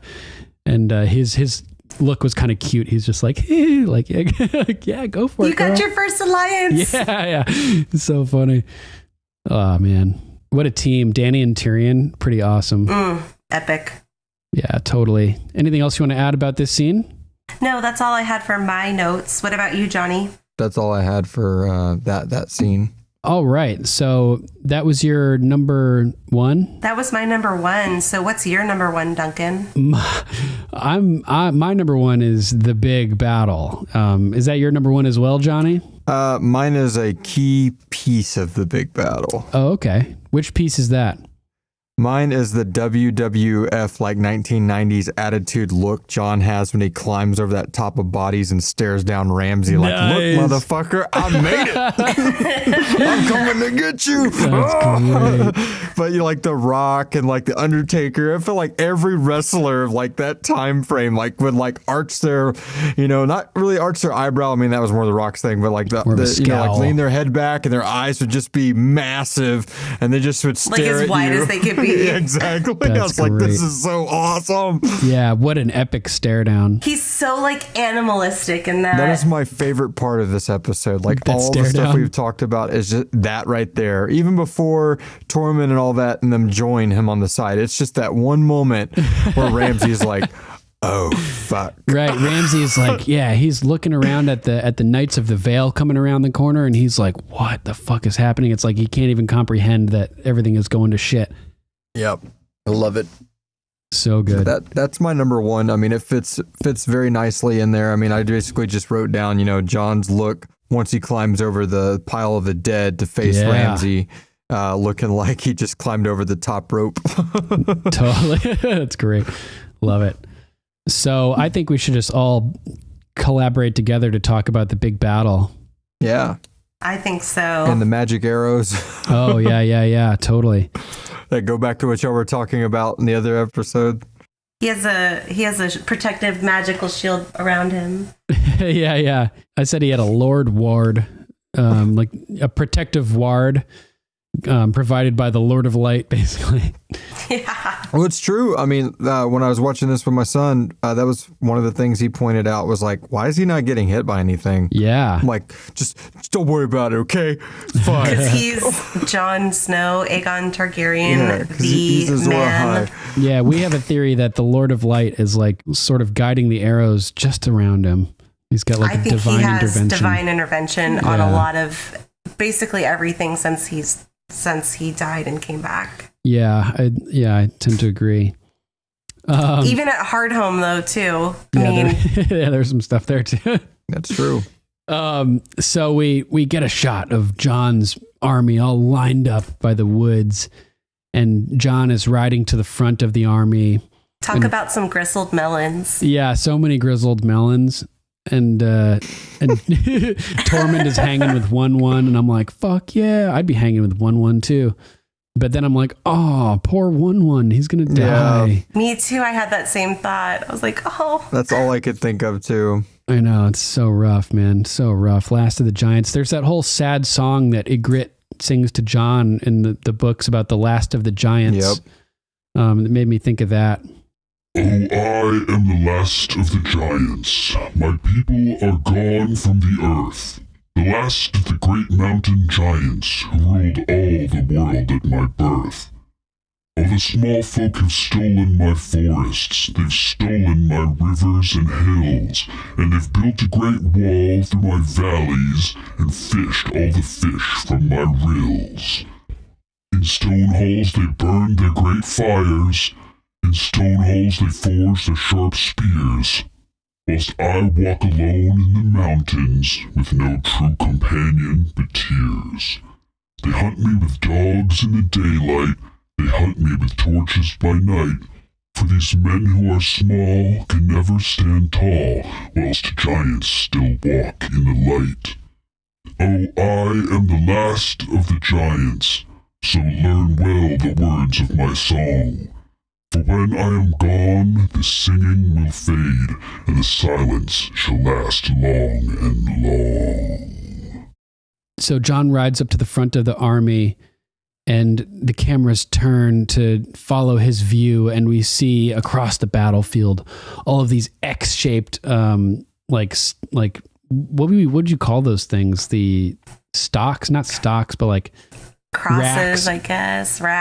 Racks or crosses that... I mean, I think it's built to, look like those things that they used to put on the beaches, like, to stop the advancement of like tanks Normandy? and things like that. Yeah, but it's just that they've done like this medieval version of it, because that's what it reminded me of. Like barricades. Yeah. I mean, this is also like, it's the shape of the Bolton sigil. Right. It's the man on the cross. It's intimidation is what it is. I mean... Oh, totally. Like, yeah. we got this. Y'all ready to die? Well, there's real flayed, burning bodies hanging upside down from them. Who are they? Who are those people? Or are they just like the maid walking around in Winterfell? Probably. It's fucking Ramsay. Yeah, he like takes out so many of his own soldiers, even in this battle. Like, he doesn't give a fuck. Who knows who those people are? Yeah, because he's shooting arrows into him. Oh, maybe it's some people left over from Stannis' battle. Oh, yeah, it could be people left over. Like, just keep 5 of them. Yeah, he'd probably cut some fresh bodies for it. He would have loved to do that. These big X-shaped things are burning across the field with bodies upside down, roasting on them, flayed. And it's just so hardcore. And it shows this big row of Bolton flags. And I'm just saying, those Bolton flags are very mindful of the British flag. Yeah. All lined up there. Ooh, shots fired. Colors and all. 1776. Remember that, motherfuckers. Right. All right, Jape. I love you Brits out there too. I have family in England as well. And then shows Ramsay on the opposite side riding forward through his ranks just like John was. And he looks very regal. He's holding onto this little rope on his left, dragging something along with him. And he gets to the front of the line, and we learn that it's Rickon that he's dragging. And he pulls him up to the front. I figured it was Rickon. Oh, yeah, totally. It makes sense. And, I figured, even as a first-time viewer, the only thing that he would be dragging behind him is either Rickon alive or Rickon dead. Yeah, and the rope didn't look taut enough for it to be dead. No. And it kind of moves up and down. Yeah. So he jumps off his horse and pulls Rickon up to the front, and John is watching as this happens, and he unsheaths a dagger and lifts it up into the sky, and I'm I have my hand up in the sky, I just totally did that motion. And John dismounts and rushes even further forward as he's nervous that Ramsay's about to slay his brother. And instead, Ramsay lowers the knife and cuts Rickon's bindings. And I'm like, oh, you could hear the whole Stark army murmuring, and the tension is just off the charts at this point. And that's when Ramsay brings up, like you said, talking about playing little games.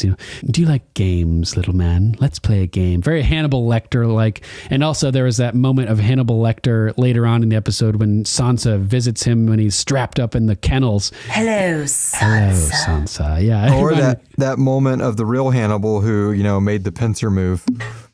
Oh, that was Hannibal that created the military pincer move? That's his move from I don't know, 200 BC or whatever. Nice. That's his big military move. That's what he's famous for?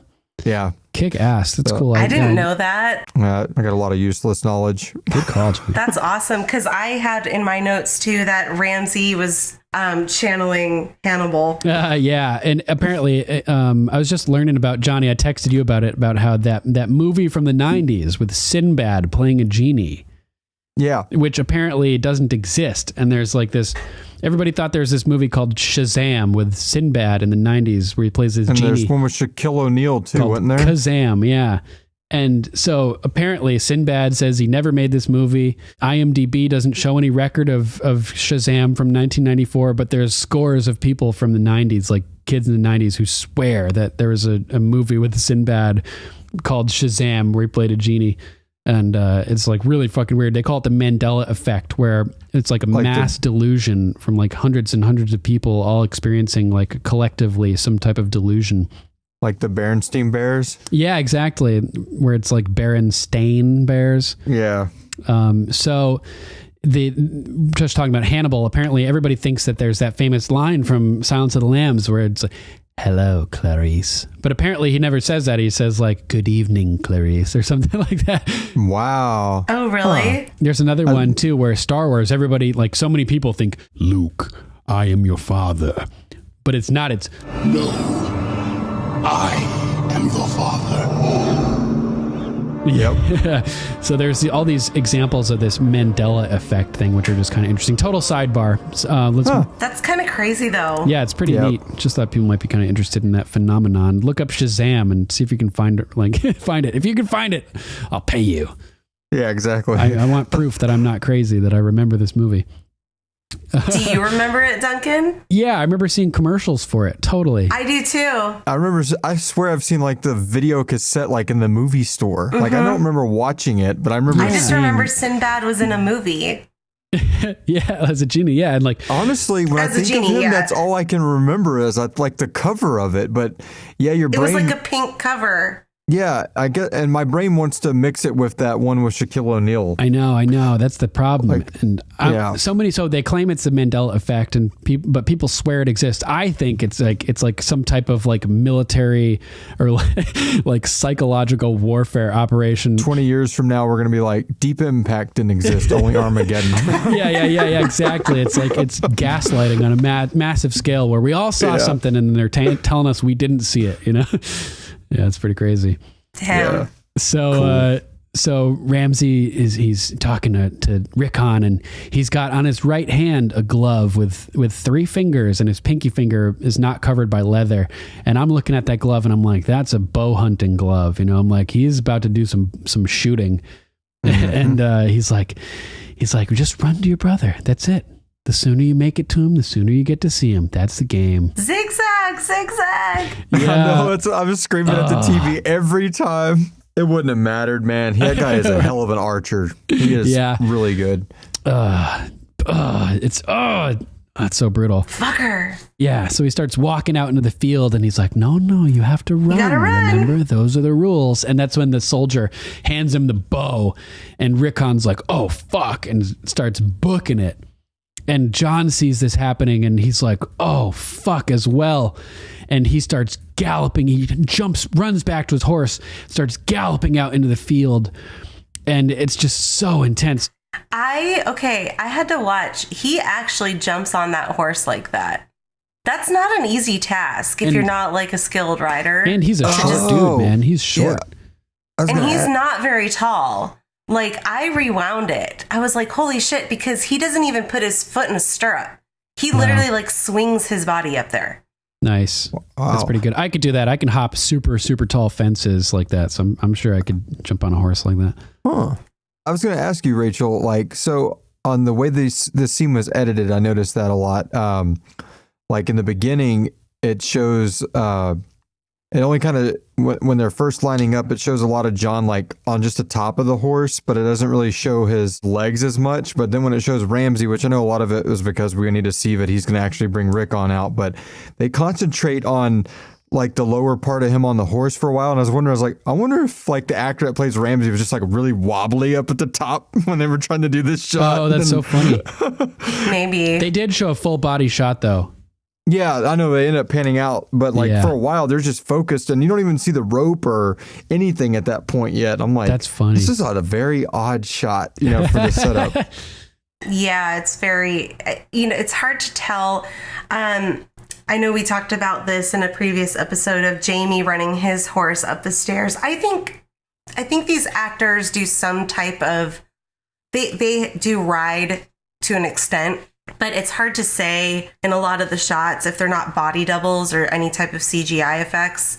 Jamie's head was CGI'd on top of somebody else's body running up those stairs. But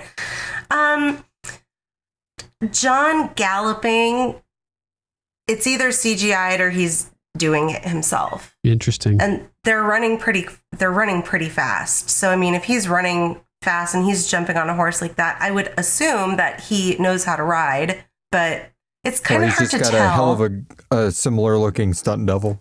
We have interesting shots of him running too. I love the shot that we get kind of from the side of the horse. Oh. Like as if you're kind of on the horse, but like off to the side a little bit. I love that old school beer commercial they got going on later on in the episode where all the music like calms down. Yeah.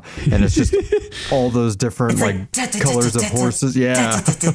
Yes. Oh my God. And it's in slow-mo. Oh my God. It's one of my favorite shots of all time. Nice. It's really good. I get goosebumps every time. Like the horses, like the way, I just love the way horses move. And they're some of them are moving in sync with each other. Some of them are moving differently. And it just looks like this wave, this constant motion of power. Power, totally. Yeah. Stetson, crazy for Game of Thrones. Oh my God. I get goosebumps every time. I'm not even kidding. We get that kind of saturated, like colorless camera shot, but the colors of the horses are standing out, and you have like white ones in there, you have dark ones, you have some really red ones or chestnut ones, I should say. But man, some of those horses are quite beautiful. Totally. From a like conformation perspective from the sport I did. I would love to ride any of those horses in that shot. I believe it. So John's riding along, and Rickon is approaching, running straight, and they're both going right for each other. And we keep getting these shots where Ramsey's loading up his bow and drawing it and loosing arrow after arrow, and one is like a little bit off. The next arrow is a little closer. It's like Ramsey knows millions of people are watching right now. Yeah. He's like, I'm just going to toy with him and get closer and closer each shot. And then there's this one where he cocks the arrow back and launches it, and the music is sort of swelling, and it climaxes. And the arrow misses him, and it's like, oh man, they were totally faking us out, thinking he was going to get nailed at that moment. Yep. And then John is like reaching out with his arm, and he's dangling off the horse to just grab Rickon and swing him right onto the back of the horse with him when he scoops him up. And then right as they're about to meet, the arrow just punctures right through Rickon's chest. And it was such a cheap shot, like such a low blow for production-wise, because that's the one time that they didn't show Ramsey loading up that arrow. Every other shot he took at Rickon, we saw him load and fire the arrow. But this one, they just surprised us with the arrow coming right through him. I was like, fuck you bastards. What would have Ramsey done if like John didn't run out there? Oh man. I mean, he would eventually got out of range. I guess he did. Like if he kept running. Yeah. I mean, maybe he would have let him go. Like Sansa was like, we'll never get Rickon back. It's like, damn it. I really thought John was going to run out for him. Yeah. Right. Fucked that up. That's true. He probably did try to bait John like that. If he would have listened to Sansa's advice, he would have stayed. Yep. Yeah, they would have got Rickon back probably, or, possibly. That's true. Like you said, let's play. I think Ramsey would have killed him. Like either way. I think he would have waited until, because Ramsey's, like, we know that he's an experienced bowman, so he knows his range. And he's a hell of a tactician. Yeah, and this is what he does. He knows just before that Rickon's going to get out of range. Yeah. Which would have then sent John probably into a rage. And this is what he does too. He hunts people, I guess John running out there in the beginning is just a bonus because he's like, no matter what, I'm going to kill this kid and make them charge first. Oh, look, John came out first too. Wow, This is even better than I thought. Even better. It's cool that because one of the first scenes we see with Ramsey is him hunting Theon like this from a distance with a bow. So right off the bat, we know that Ramsey loves doing this, and it all culminates with him pulling off this kind of hunt right in front of John on the Winterfell grounds. Basically, it's nuts. It's so brutal, man. And then John stops the horse right above Rickon as he comes to stop. Rickon is sort of twitching on the ground and gives his last breath and stops moving.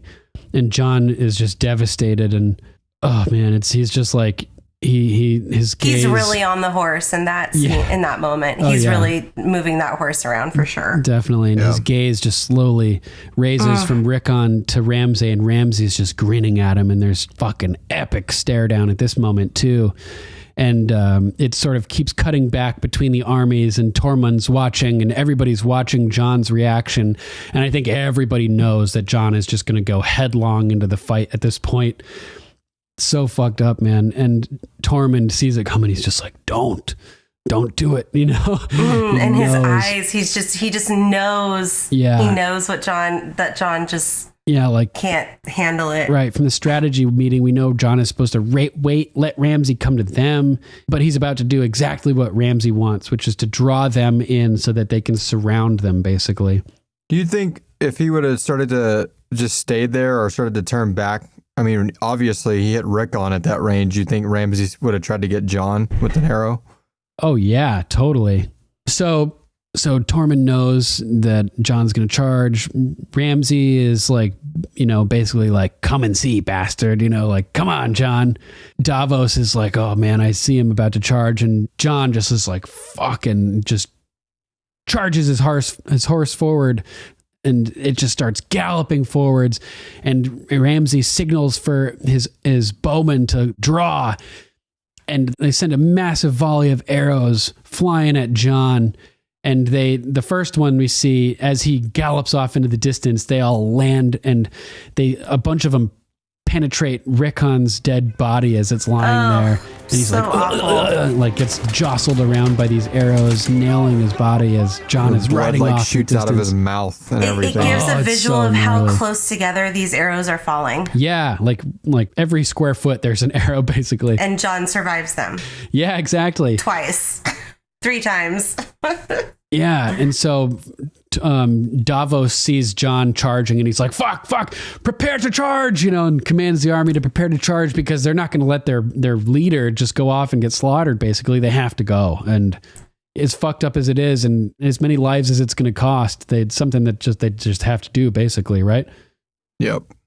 Yeah. Oh, God damn it. So they charge and it cuts back to John and he's riding and he's just so mad, and Ramsay signals for them to loose another volley of arrows, and this time they hit John's horse and he comes jumping off the front of it and rolls onto the ground, and he sort of gets up and at this point Ramsay signals for the cavalry to ride.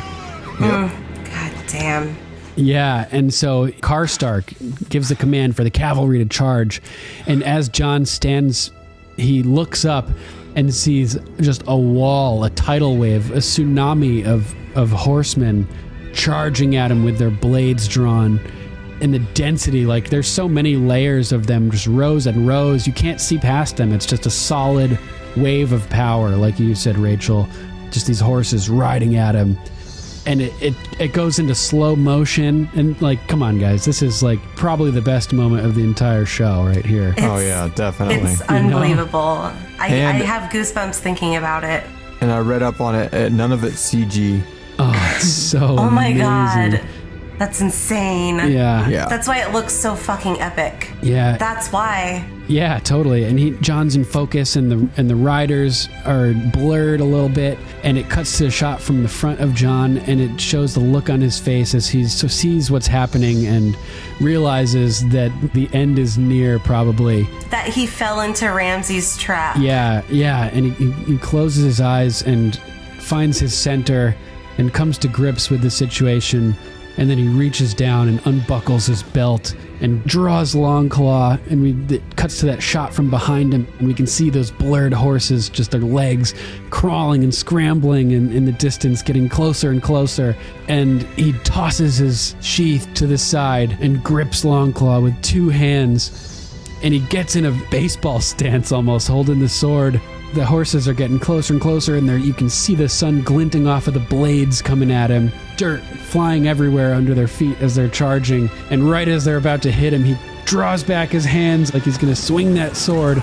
And right at the last second, a camera shot cuts to the side. And from both sides, horses just slashing and intermingling from both directions, full speed, just passing one another. And it's just total insanity. And oh my God, the chaos. It's chaos. Yeah, the battle carnage in this scene is unlike anything I've ever seen. The density of madness that is occurring everywhere. Horses just flipping and flying, and people flying through the air, and just limbs flying around, and bodies contorting, and blood spattering everywhere, mud flying in everybody's faces. Yeah, horses flopping around, and collisions. Like, how do you tell who you're killing? Everybody's dressed in northern wear. So fast. Have you guys ever seen anything like this other than Hard There's Home? never been anything like this on television. Braveheart, things like, none of them hold a candle to Nothing this. or anything. It's never like been this. from like the first person view. It's like you, the audience, are in the battle with the armies. Like it's not from an aerial shot or occasional like pop in and pop out. Most of it's done like first person, like you're fighting and watching this. There's a couple of them at the very beginning of the seasons of like Vikings that they've done a pretty good job, like close to this, but not on this scale. Yeah, this is nuts. The way they did this is by shooting multiple layers of action and then compiling them into single shots. So without adding danger to the riders or the stuntmen, they're multiplying the number of people on screen at any given moment and artificially increasing the density of the battle to the point where it's just insane. And everything, they've chosen the shots so perfectly that everything seamlessly intermingles and passes through each other and everything without like crossing paths. Everything has its own space and nothing ever like overlaps into the space of something else is essentially what I'm trying to say. So they've successfully done it. Like cool. Oh my God, you know that's insane. Like there could be one shot with John just doing his thing, and then they've added in like they've replicated the camera movement and then had other things happening in the background of those shots, and they've combined them all together.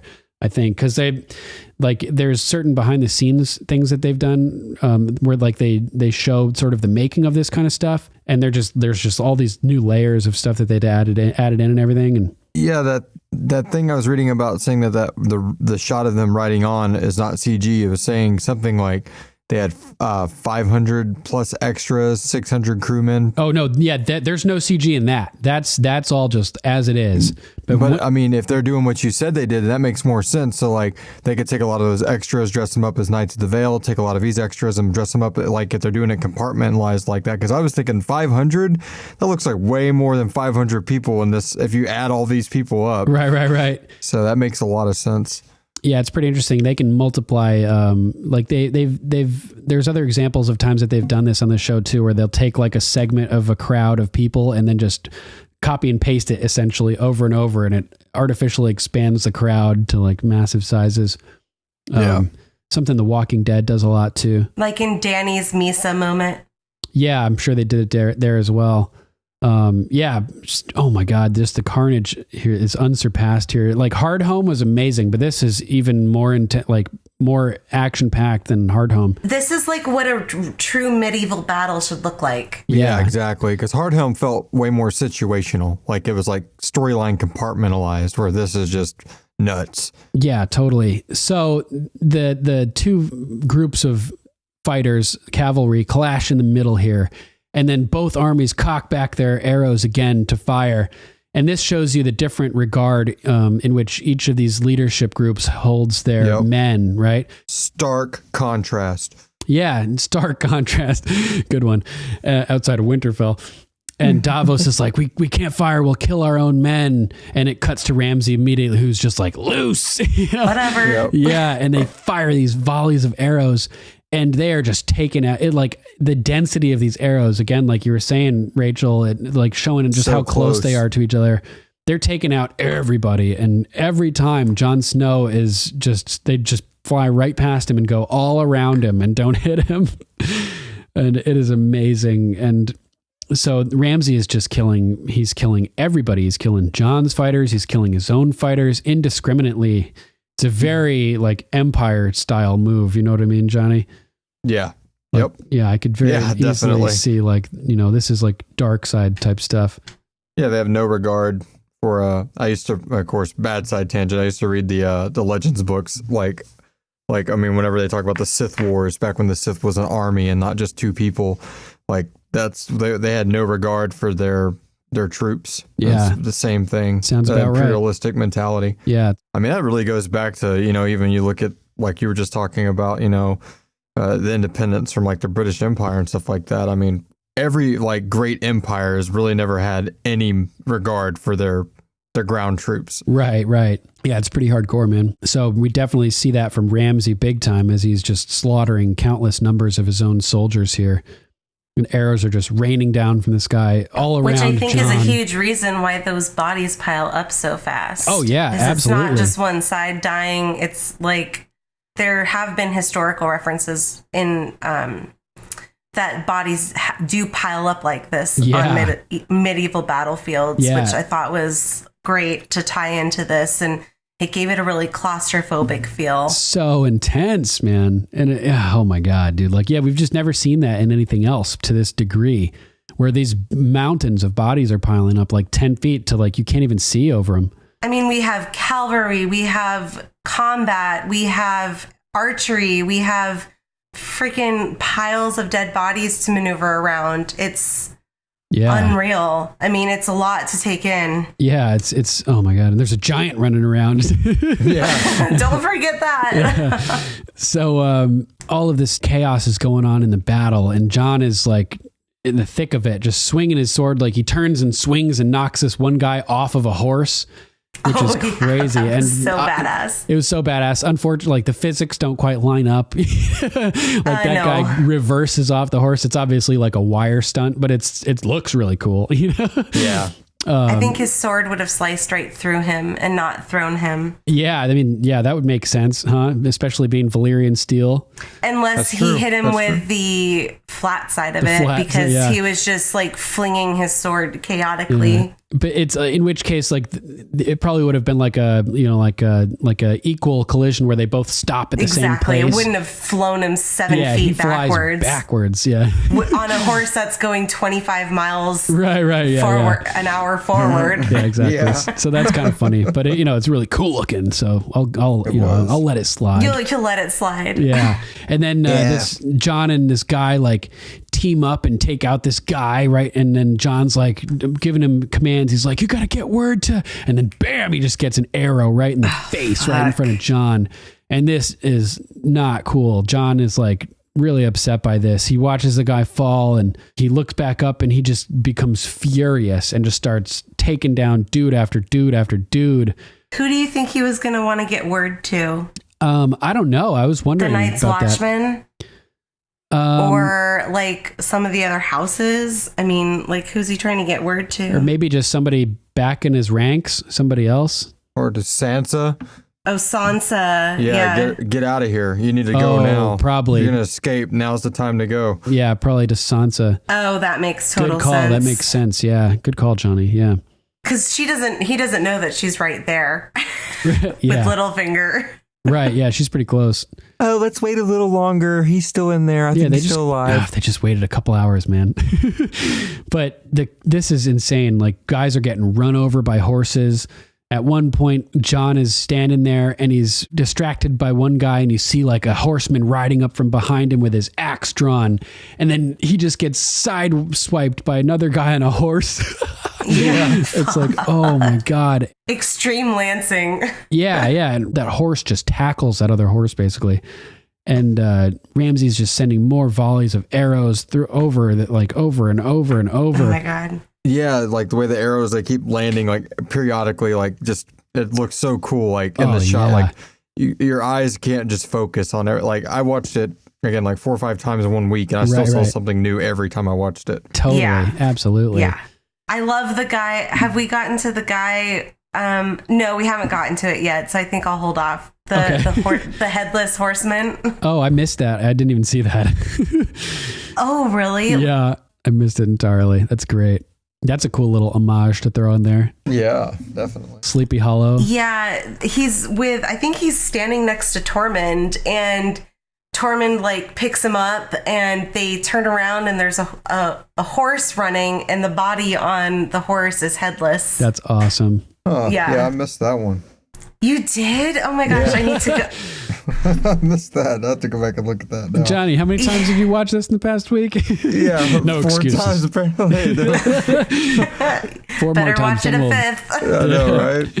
So this is just crazy. At this point, the bodies are really forming mountains, and like wow, like mountains, a chain of mountains. Like there's a whole like it's not just one single pile. You know what I mean? It's like a wave that's just stopped in place of bodies. Like giant dunes. It's insane, and all the the guts and blood coming out. Oh my God. We get this epic shot that's the camera's lifting upwards, giving us a vantage shot of all the mountains of bodies and all these groups of fighters struggling on top of the mounds and climbing and falling, and just little clusters of all these people. Yeah. And the group of soldiers that Davos is with is still in the back, like way behind at this point. And he's like, fuck, like this is just useless. He's like, we got to go. And like, come on. And he calls for everybody to follow him and unsheaths his sword. And then there's just a wave of wildlings. And it's so good, man. It's so epic, right? Yeah. So good. And then the sunlight gleaming off of all their blades as we get this side shot of them all running together. Davos leading the charge. And so now Ramsay sees their infantrymen starting to charge, and he signals to the small John Umber that it's time for them to roll out, to go forth. And he gives his William Wallace knockoff speech. Oh, yeah. That's so funny. Who owns the North? Yeah. Freedom! So Small John and his men charge into the fight and meet Davos and his men just about at the halfway mark where these big mountains of bodies are still building. And the fighting is all occurring around, like all around these stacks of bodies and on top of the stacks and everything. It's just crazy. Epic, man. So epic. Like, it's hard to describe. Like going into this episode, I was thinking, man, how are we going to like go through all of it? There's just like so much going on. Like I know, missing right? the Headless Horseman. Yeah. Oh, yes. And it's chaos, just fighting going on even all more around chaos. the mountains. Yeah, even more chaos added. And all amidst all this madness, John ends up running into Tormund. He's about to be like killed, and Tormund saves John and stabs this guy who's about to take him out and pulls him back to his feet. And he's like, hey! And they're like reunited in the battle. Oh man, I thought that was good. John he knows that like his men have caught up with him, at this point. Yeah. Like the infantrymen, and so he's got a friend close by, and one arrives with the wildlings as well. If I were in that battle, I would stay by the giant. Yeah, probably not a bad idea. Everybody would be aiming at him and not even looking at you. So he's charging along with them, and they're fighting, and all of a sudden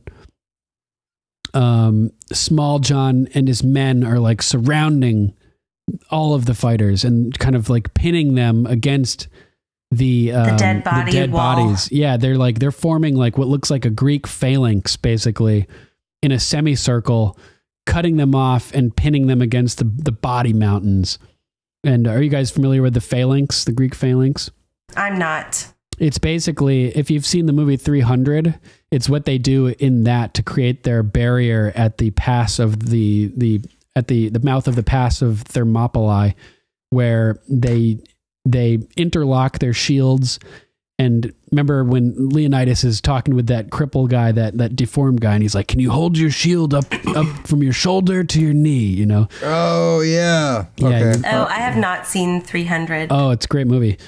Totally really historically good. Inaccurate, but yeah, but really good, good nonetheless. And so they hold their shields at the same height. They interlock them, and then they have spears coming through, basically holes in the shields, and it creates like an impenetrable wall, basically. And as long as you can maintain the integrity of your phalanx, nothing can get through. If they break through the phalanx, then it's like it's not good, basically. Yeah. So it's a really awesome really effective military tactic that the Spartans used to use. And this is kind of a cool historical reference that they threw in here, like throwing some old Greek military tactics into this battle. That's so awesome. Yeah, which I liked a lot. So they're kind of all trapped there, and one is pointing at all these guys with the spears coming from between the shields, and they start enclosing, basically. And the shields like and like move forward, and the spears are like jabbing forth and pushing everybody back. Poking people. Yeah, and just taking out layer by layer of the wildlings. And then we get like an fighters. Aerial shot that looks down, and you kind of see everybody realizing what's going to happen. So they're like squeezing all together. Yeah, Tormund is like freaking out. He tries to attack and gets sliced a little bit, and they all start like backing together, and it's getting tighter and tighter in there. One's trying to like swipe the spears away. Yeah.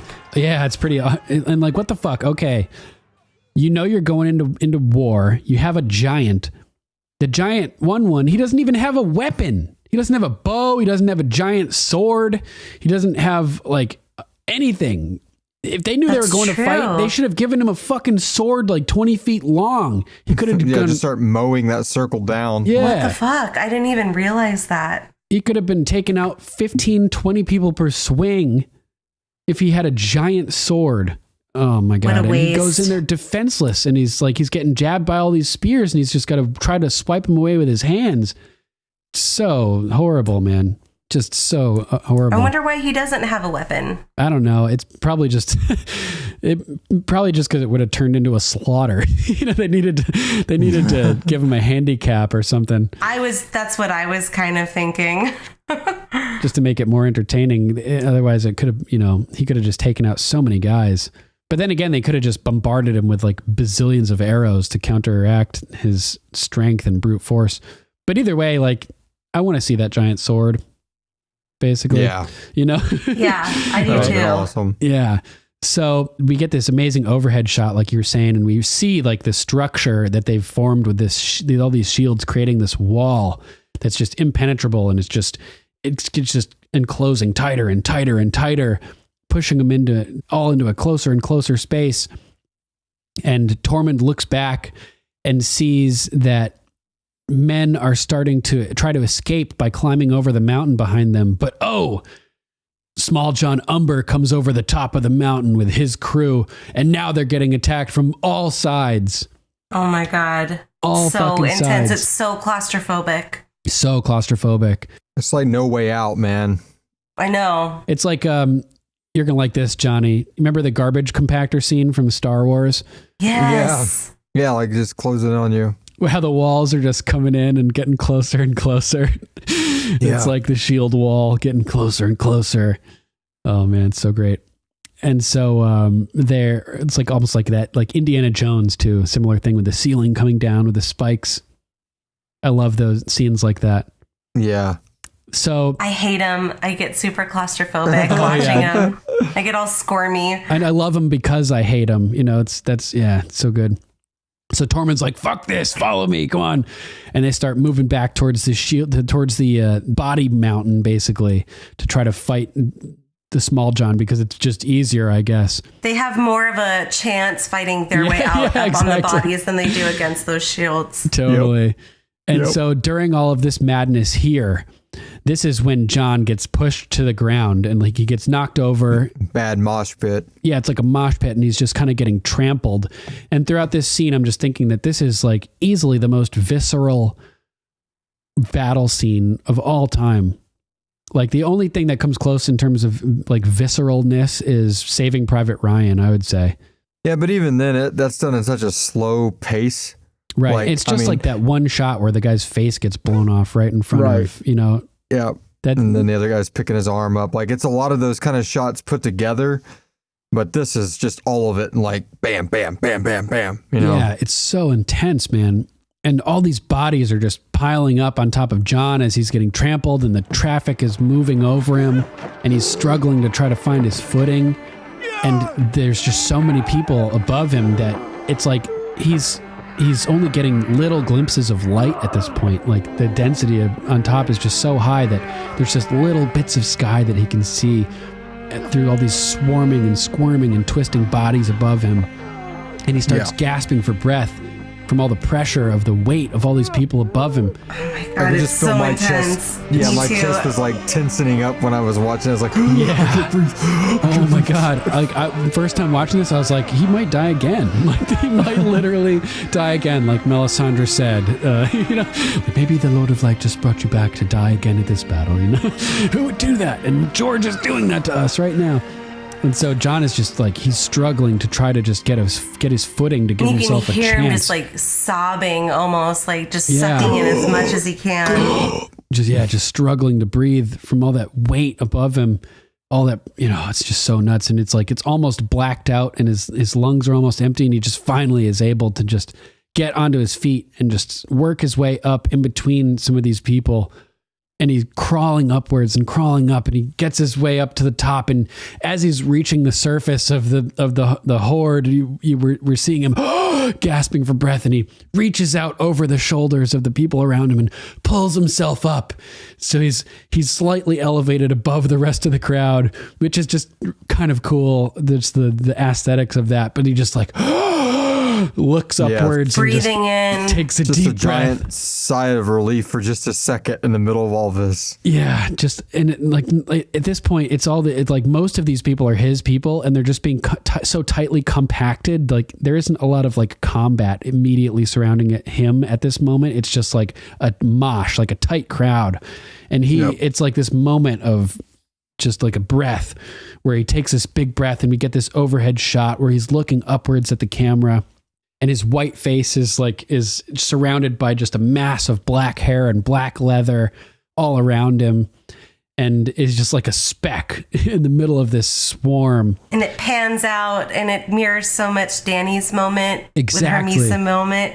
Perfect and parallel. I loved it because with Danny's moment, it's her becoming like a ruler of her people and actually becoming a queen instead of a conqueror. Mm-hmm. And here, John's moment starts his arc as becoming king in the North. Yeah, earning the respect of his people by fighting for them and exactly. showing his worth. Yeah, and each of, our ice and fire each get a moment like this where it's like a big transformational moment. Like and you were the color of each scene, like we get that saturated kind of grayish color with John, and Danny's in the desert and it's red. Brown, so you get like red, a icy and a fiery juxtaposition with even just the coloring of the scene and the scenery around them. Yeah. And I've seen like side by side shots where they have, one side is Danny surrounded, being carried by the people of Yunkai or Astapor. And then which one is it? Yunkai or Astapor? Astapor, I think, right? Where they get the slaves? Yes. I can't remember. I think so. It's Astapor. Cool. Yeah. And then John on the other side, and it's like the same shot, and it's just so well done. Like these are the two central figures of the story, and they have so many events that just mirror each other throughout the whole thing. It's really, really great writing and excellently done. And so it turns beautiful. out that this shot here, that this whole scene was sort of ad-libbed. It was really muddy this time of year when they were trying to shoot this, and they couldn't do some of the stunts that they wanted to do. And I think Dave and Dan had the idea to basically create this pig pile and have John like almost be crushed to death underneath it. So they figured out how to do it on the spot, made it happen. And it turns out to be like one of the most iconic moments of the episode. And also by coincidence, perfectly mirrors and parallels that scene with Danny at the Misa scene as well. So it's just like kind of like a happy accident. It's meant to be. Yeah. Meant to be perfectly. And just beautiful. And so intense as just like, the sound kind of fades out and the music is playing and we get this slow motion of the fight raging all around as John is just gasping for breath, looking up into the sky. And so one gets stabbed a little bit by a spear and like rips it out. And Tormund is being attacked by the small John, and all of our heroes are in danger. And Tormund is like being repeatedly headbutted. And Davos and Jon Snow are both, they see each other and make eye contact. And they're like, we're fucked. Everything is just going bad. Like they're surrounded, they're losing. The giant is surrounded and he's like on the verge of being taken down. Tormund, who's like an icon and symbol of power and ferocity, is being outpowered. Getting his ass kicked. Yeah. And it's just like everything is falling to shit right now. Right at this moment, it seems like it's over, that like they've lost. All is lost. All is lost. And it's just horrible. And then all of a sudden, in the distance, we hear a horn begin to sound. And people start looking to see what's going on. And the small John stops headbutting Tormund for a second and turns to look.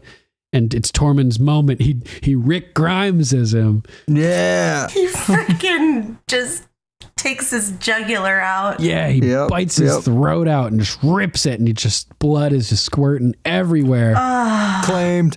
Yeah, claimed. Yep, the Joe and the Claimers. Yeah, exactly. From season like 6 of The Walking Dead or something, season 5, season 4, something like that. Yeah. Yep. Rick just bites that guy's throat out. So good.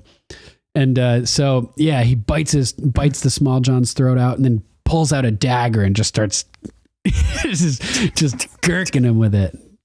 Oh my God. And shanking Small John's scream was so epic as he got his neck ripped out. Oh yeah, totally epic. I like, as much as the character is despicable and despisable, I really like that actor and like the way he portrays it. He's super cool. He's perfect for the part. Yeah, totally. The Great John was good too. Yes, he was. That meat is bloody tough. The meat is bloody tough. Yeah. So all of a sudden we see from around the corner a giant group of cavalry, horsemen with bright banners with the Aaron sigil on it. The Knights of the Vale. Knights of the Vale are here. Finally. Yeah. Finally showing up to a fight. 6 seasons in. Yeah. Oh, they wouldn't fight for House Stark when they first asked for it, when Lysa Arryn, turned him down. But Littlefinger brings him in to fight for Stark. Littlefinger doing something good for once. Man, like all the horrible shit that Littlefinger has done, all of the bad stuff led him to do this one good thing, at least. Yep. At least. Put him in a position to be able to carry out this one good thing. So this is like, at least this one good thing happened, I guess. Yeah. It's pretty funny. True. So it cuts to Baelish and Sansa sitting on horseback, like, haha, like kind of like we're here, And I'm like, God damn, it's like it's last minute arrival, just like Stannis north of the Wall when they pincer attack the wildlings. And Sansa's smiling as the Knights of the Vale ride in. And I'm, like I said earlier, she's like positioned herself to be the savior here, but totally like risked Jon's life to do it. And it's fucked up. Like it's kind of messed up, Oh yeah, definitely. Yeah. By this point, Jon, after he emerges from this clusterfuck, is just covered with grime. Like his face is just like just mashed up with blood and dirt. He's not human anymore in this moment. He's like an animal. Yeah, it's like being covered in mud and Predator or something. You mentioned Predator earlier, Johnny, with the forearm grab. The hands, forearm the handshake. Right? Yeah, so he's just covered with grime, and he climbs up to the top of the body mountain, and we get a view of the cavalry, the Knights of the Vale, just encircling around the whole shield wall that the Boltons have created. Just tearing it down. And first they just penetrate right through it. Just whack, like ride full speed right through these guys with the spears and the shields. Yeah, there's no defense from the back of it, man. They're all facing in. Yeah, it's like Castle Black. Like they've got the wall on one side, but nothing on the other side. So yeah, they just ride right through from the back. And this shot from the side where it shows them riding around the shield wall and just taking out the whole thing, it reminded me of roller derby or something. They're just like, I could see that. Just like flying around the curve and just like crushing everything in sight. Yeah, so cool. And so Jon climbs up to the top of the bodies and sees Ramsay. And this is that moment that you like, Johnny, where Ramsay is just like, I cannot believe this is happening. Like, what the fuck? And the stare down, that WWF look of death between the two. And Ramsay is like, he's like, oh, fuck. Oh, fuck. The tide is turned. Here. He's like, we got to get behind the walls of Winterfell at this point. And he totally, the first time in the series, we've seen him do something cowardly. Basically, he entered he went into the kennels when Yara was in there, shirtless to fight in a sword fight. You know what I mean? Like, he's not a wimp, like a wuss, but here he is. No. Things are bad enough now. The tides has turned drastically enough where he's like, I got to get the fuck out of here. So he retreats to within the walls of Winterfell, and Jon is just like, Tormund and 1-1 come up beside Jon, and he looks at both of them and he's like, let's fucking roll. We're going. Let's do it. Wreck shop. Yeah. Three Musketeers. I love this. They fucking run off together, 1-1 lumbering. And it's sort of remindful of Hardhome. Remember that one shot at Hardhome, Rachel, where it's like looking upwards and we see all of them running along. We don't get that same shot here, but we see them all running together again. It's the same vibe. Same vibe, totally. Totally same vibe. And we get a shot from Sansa's vantage point. And Jon is just booking it. And I was thinking at this moment, he's hauling ass. And the way he was running was very remindful to me of the way that Sean Bean walks. He's a very kind of like lumbery. Yeah, like kind of like side to side. Like he's got a very distinctive gait, Sean Bean. Like you could like he was in the Frankenstein Chronicles and shit. And like I always just like noticed the way he walks is very unique. And the way that Jon is running here just sort of evoked that in my mind. So I was like, damn, they really did like nail the casting here. Oh yeah. Pretty awesome. And so Sansa is watching like, what the fuck are they thinking? Or I don't know. What does the look on Sansa's face mean here, do you think? What's she thinking as she sees them running off? I think she's happy to see that he survived and that her plan worked. Okay, good. Okay. What about you, Johnny? Yeah. Do you remember the look on her face? Yeah, that's the look I was describing earlier in the show. I think it's more of a we did it moment. I mean, I think she's happy that he's broke free. Like, oh, good, he made it. Mm-hmm. That's good. But at the same time, I think she's got that, like, I brought this to, like, you should have included me, that kind of thing. Cockiness. Like, it's got a very smug kind of look to it. It's not just oh, great, he's fine. Yeah, I thought she looked almost like a little angry or she's, like a little she's pleased with the outcome. Like, it's okay, I guess he's worthy now. Like, I don't know, like baptism by blood. I don't know. It's or weird. you could take her look the other way and she's disappointed because now she can't be Lady of Winterfell. Or she doesn't want to show too much excitement that he made it in front of Baelish. Oh, that could be true as well. Yeah, it's hard to say. It's hard to say. So many different factors. Very ambiguous. Yeah, so then it cuts into Winterfell and we're in the courtyard and Ramsay and his guys ride in and dismount and they close the door and lock the big deadbolt thing. And I'm like, oh, that thing's gonna break. They do like a close-up shot of it, like yeah, locking. it's just like a 2x4. Yeah, and I'm like, that thing's going down. He gets all cocky. Yeah, he's like, their army's gone, and and somebody's like, our army's gone, dude. Gone. He's like, yeah, but we have Winterfell. They don't have the men for a siege. All we have to do is wait. And then all of a sudden, boom, something on the door. And it reminded me of the scene just a few episodes ago where Davos and some of the Night's Watchmen are barricaded into the room with Jon's corpse. And Alistair and the men start trying to knock down the door. Boom, boom, slamming on the door with an axe. And then all of a sudden, thud. We get a bang on the big Castle Blackgate, and it's the giant smashing in that door. So it goes from from Alistair smashing in the door to somebody who's trapped in a little room to the giant smashing in the big door to where Alistair's trapped, which is kind of funny. So this is like reliving that moment, kind of where like the giant smashing through the gate again, punches a hole through the door. Holy shit. Tries to reach in. And they start shooting his fingers. Yeah, they shoot right in his hand with a bow. And oh, Johnny, man, that part, how he gets that arrow out of his hand. Yeah, just drags his hand up and he just rips it through. Yeah. Yeah. Oh, rips it right. Oh, man. Fucking just talk about visceral. Yeah, that is gnarly stuff right there. And he just smashes through this gate and just runs in and collapses onto his knees. And I'm just thinking like, oh my God, no. Like, I don't want to see 1-1 die again. I can't, you know, 1-1. And the crazy part though, is that he gave his life to crack Winterfell open.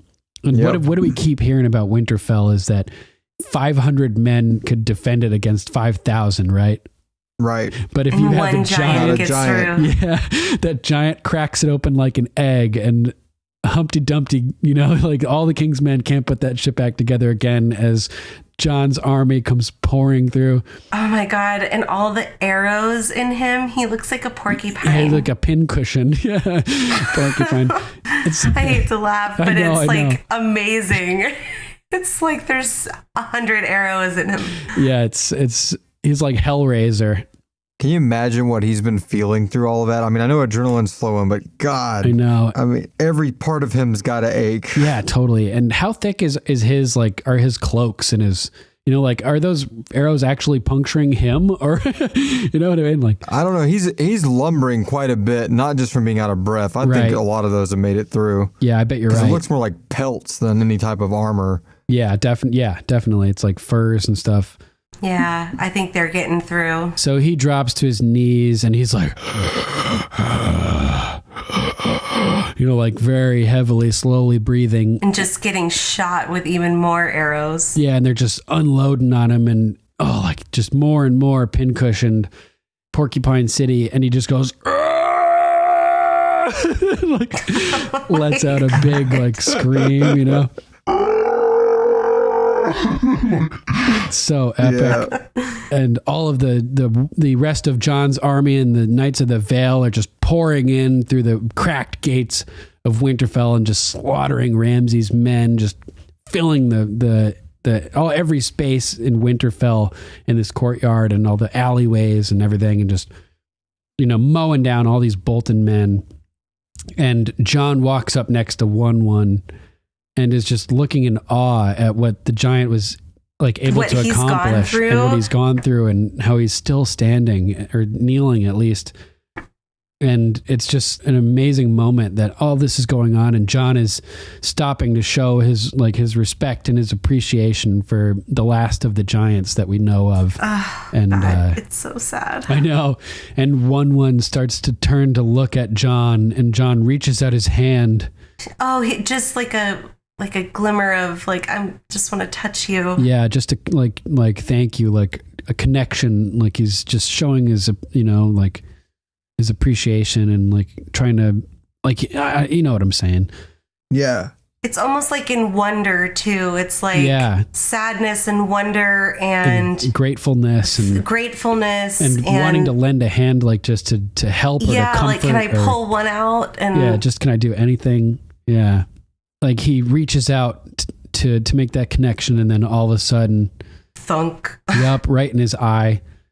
And he just drops, and it's so fucking sad. And it's Ramsay that kills him. Yeah, what a scumbag. And he had a perfect time to shoot down Jon, but instead he takes that time just to take one more thing away from somebody. Right. Like he knows he's defeated.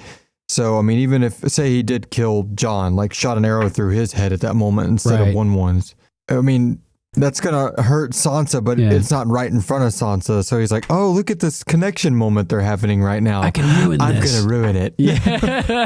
And it's sort of like, like big game hunters, people like who, like scumbags who like hunt, or poachers who who hunt endangered animals and shit like that. He killed the last giant. It's like, you're a scumbag, basically. Yeah. And I killed a giant. You're that guy. Yeah, you're that guy.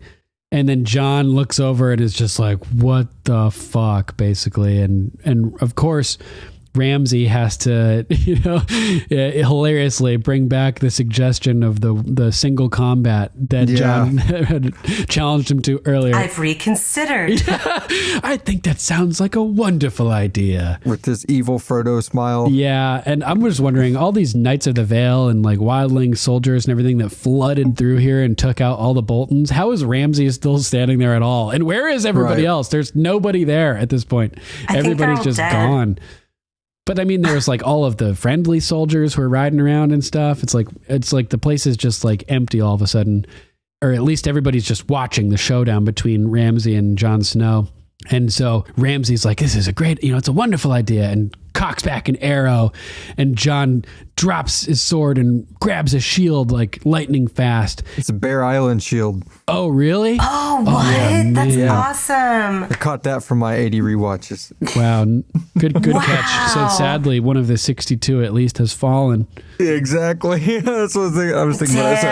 That's a hell of a shield, though. Yeah. The way it takes those arrows. And they made it all the way. Like they say, the Bear Island men fight with the strength of 10 mainlanders, and whoever this was survived all the way to within the courtyard of Winterfell. So they are a fighter, whoever that was.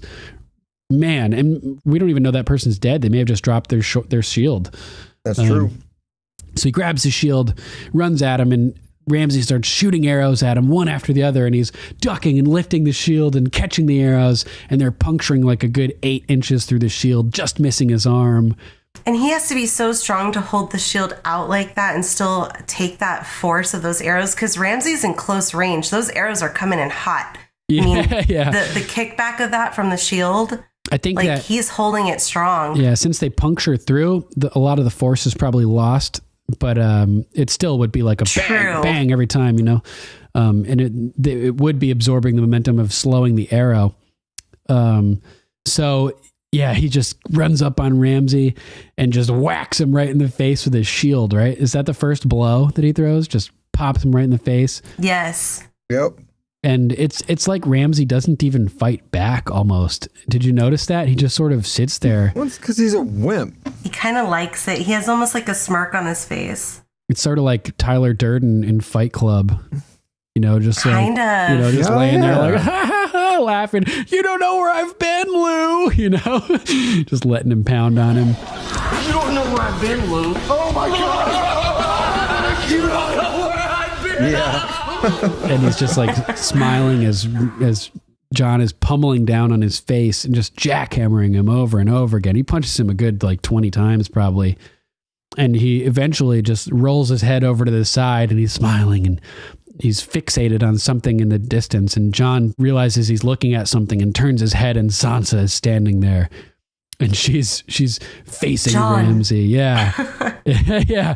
And John sort of just like stops punching him and gets up. And I love this because he knows that while he wants to like kill this guy with his own bare hands, he knows that Sansa has been tortured by him for so long. So it's kind of like this kill isn't his to take.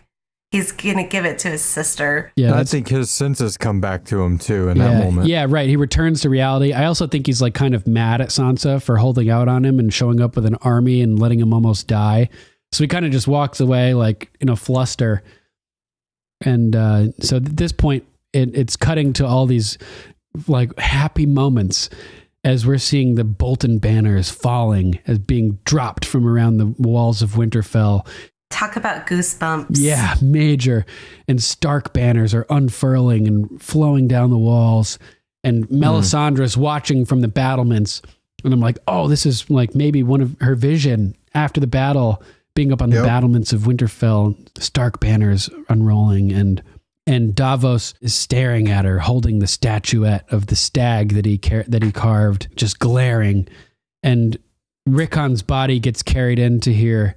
Into the courtyard. So sad. Yeah, and this is like another way that you can tell, I think, that John is kind of pissed off at Sansa right now, because he says, we're going to bury my brother in the crypt next to my father. And he says my brother and my father instead of saying like our brother or our father. And I was just like, ooh, like he's a little prickly, it seems, right? At the moment. I was like, he seems like he's mad, And he walks away. And this is when Sansa stops him and asks where Ramsay is. Where is he? Yeah, where is he? And that's when it goes to that scene we talked about earlier where she gets her revenge, basically. Right. Yeah, so that wraps up my number one. Anything else you guys want to add about the battle or anything about this scene? I think that pretty much covered my notes because most of the stuff I was going to bring up, like the bear shield and things like that, I was able to put in when you were talking about it. Nice. This has to be... Oh, the end of House Bolton. Oh, yeah. Great point. Oh, it is the end of House Bolton. That's something we didn't talk about. A little part of the monologue that Sansa gives at the end of the episode as Ramsay is about to die. They have a little conversation that we didn't talk about before. Remember that? Yeah. Where it starts off with the Hannibal, hello, Sansa type thing. Yeah. I found it interesting because he said, like, I'll always be with you or something. She carrying his baby. I think you might be onto something. You brought this up a few episodes back, Duncan, when she was talking to Baelish and she said, I still feel what he did, like not in my tender heart, but I can still feel what he did inside me. Yeah. And then he mentions it here too. Yeah. Well, we talked earlier about how there's no really way to nail down a timeline for this. And if he raped her weeks on end, months on end, that's just a freaking numbers game. I mean, who knows? Something's going to hit its mark. Yeah. And we can't really tell with the clothing she's wearing. She could be like, I mean, I don't know. We know that she doesn't seem too pregnant next season. We don't really know how much time has passed now. But yeah, he's like, our time together is about to come to an end, Sansa. He's like, but that's all right. You can't kill me. I'm part of you now. And that's what I was like, oh man, like, is she pregnant? Like, yeah. And this is when she comes. I wonder. Yeah, you gotta wonder. Or maybe he just means like that she'll be traumatized forever. Like he'll always be in her mind, Yeah, that's true. Either way, it sucks. Yeah, totally. Absolutely. And this is to your point, Johnny, the end of House Bolton. She comes back at him strong and hard. She's like, your words will disappear. Your house will disappear. Your name will disappear. All memory of you will disappear. And that's the worst thing possible for a psychopath egomaniac. you know, and it's just like, oh man, like we lose House Bolton this season. We lose House Tyrell next episode, or I guess House Tyrell we lose next season, I guess, the Loot Train battle episode, right? Yes. Yep. Or one of those episodes right before the Loot Train, I guess, because all the stuff from Highgarden is the Loot Train. So yeah, that's the end of House Bolton, man. How about that? It was good. Who rules? Audible rules! Audible rules! Audible rules! Audible rules! Audible rules! Audible rules! Audible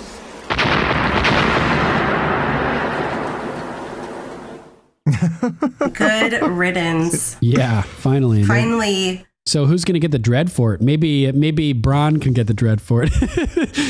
Or maybe Tormund. Yeah, that'd be cool. Damn, yes. Yeah, Bronn can take Highgarden. Yeah, he deserves Highgarden. Yeah, so I say Bronn for Highgarden, Tormund for the Dreadfort. Fuck yeah. Yeah, definitely. So should we move on to notes? Sure. All right, who wants to start? I think I only have one more note, actually, and it's just the conversation between the two sides of Jon and Ramsay and their posses. Oh, at their parley? Yeah. Yeah, that's the only note I have too, is you're going to die tomorrow, Lord Bolton. Sleep well. Yeah. Oh, man, she gets so pissed off when he pulls out that direwolf head, huh? Yeah. They both do. They look so sad. Yeah, it's pretty rough. So yeah, Jon and co ride up for the parley, and Jon is, he's pretty cool. He's telling Sansa, like, listen, you don't have to come. We're going to be meeting with Ramsay. Like, you don't have to be here if you don't want to. And she's a total G, like my point a few weeks ago. And she's like, yes, I do. I'm going to be there. I'm going to face him. And I'm gonna be strong. She needs to do that for herself. Yeah, and to show for Ramsay as well. Like, you don't intimidate me. Like, showing him that she's powerful and that she doesn't need to hide from him. So exactly. They roll up, and the first thing Ramsay says, it pisses me off. My beloved wife, I missed you terribly. Yeah, it's so fucked up. Oh, he's a fucker. And then he thanks Jon. Thank you for returning Lady Bolton safely. Now dismount and kneel before me. Surrender your army and proclaim me the true Lord of Winterfell and Warden of the North. And I will pardon you for deserting the Night's Watch. I'll pardon these treasonous lords for betraying my house. Come, bastard. So yeah, during this conversation, right when Ramsay mentions the treasonous houses, it cuts over to Lady Lyanna Mormont, who's just mean mugging Ramsay. And she's mean mugging him. Gives him those hardcore stare down. There's actually a meme that says, I will forgive those treasonous houses. And then it shows her, how about I forgive you for being a little bitch? It just shows the photo and then it goes back up. Okay. That's great. You like Lady Lyanna Mormont, Johnny? Oh, I love her, man. Like, she's my fave. She's so awesome. She's like in my top 10 favorite characters of the show by far. Totally. We were just talking about how lovable she is, how she's like easily top 5 for, like one of the most likable characters on the show. Top 5 most likable. Yeah. Oh yeah. Back to Ramsay. So he keeps calling him bastard even in person, because he's doing it because it was such an insult for long. Yeah, right. He knew how hurtful it was, and it truly hurts when it's said. And so, being like the prick that he is, he wants to inflict that pain onto somebody else, and it's in a way that he knows he'll be able to do it. And it's just another angle of his abusiveness. It's just like, he's such a twat. It's just getting under Jon's skin. Yeah, totally, riling him up. And he's like, listen, there's no reason for a slaughter, no reason to have a battle. Just get off your horse and kneel. I'm a man of mercy. And I love Jon's response. He's like, you're right. There's no need for a battle. Thousands of men don't need to die. Yeah, battle. Battle. I don't remember exactly how I said it. Only one of us. Let's end this the old way. You against me. And I thought this was cool because the old way. You guys remember that? Does that ring any bells for you? Is it a book reference? No. Well, maybe, but it's a show reference. No. Pilot episode when Bran is invited to go to the beheading of the Night's Watch deserter. Ned comes up to him afterwards and says, "You understand why I did it? John said he was a deserter. But do you understand why I had to kill him? Oh, where's the old way? Oh, my The goodness. man who passes the sentence should swing the sword." and that's when Ned says, the man who passes a sentence should swing the sword. So the old way is what John says here. He says, let's end this the old way, you against me. Swing a sword. Yeah, it's referencing like these old traditions of the North, I guess, where it means like doing something yourself, mano y mano, getting your hands dirty. So I thought that was really cool. Just a nice reference to bringing us full circle with House Stark and like the old values of the North and of the House Stark. I love it. Great catch. Thanks. So, and I was like, oh, he's going to get his wish in a little bit. Unfortunately, it's after he fought 100 guys, or even like 200 guys. And Ramsay's just sitting pretty in the back, conserving his strength. And John still kicked his ass. Yep. Yeah. That's what a badass he is. Yeah. And so Ramsay laughs. He like scoffs at the suggestion. And I thought this was really cool because we get an interesting perspective of something we haven't really gained any perspective of until this point. The way that the North views John. And yes. Ramsay says, he's like, I keep hearing stories about you, bastard. The way people in the North talk about you, you're the greatest swordsman who ever walked. So apparently John has a reputation as a fighter. Word has gotten around that John's kicking ass north of the wall. That's pretty awesome, right? So it's said to me that the seeds have already been planted for the King in the North development, and that they're already growing. It's pretty awesome. They already like him. Yeah, he's already like a revered figure, kind of, which will play into his favor. And next episode, we get the announcement. He gets his King in the North, his election. He's anointed. King in the North. Yeah, it's so fucking awesome. I can't wait for that. And so he's like, maybe you're that good, maybe not. I don't know if I'd beat you, but I do know my army will beat yours. He's like, I got 6,000 men. What do you got, motherfucker? Not even half that. And John's like, you're right. You have the men. Yeah. And that's what he says, that thing that was referenced earlier in Marine, right? But will your men want to fight for you when they hear you wouldn't fight for them? And I'm like, oh, zing. Like that was a pretty slick comeback really quick. Oh, he's good. Yeah, Ramsay. You can see Ramsay's pissed because he looks over at Sansa. He's like, he's good and very good, and you can see he's irritated. Points his finger at him. Yeah, he's irritated, and he's like, oh, like he knows that John's like prodding him correctly, but he manages to hold it in and not freak out, basically. Yep. And he's like, tell me, will you let your little brother die because you're too proud to surrender? And this is another parley talking about surrender, discussing terms of surrender. Second one in this episode, another parallel between John and Dany. Yep. Surrendering. Yeah. And for some reason, I think whenever you type surrender, it should always be all capitals. Surrender.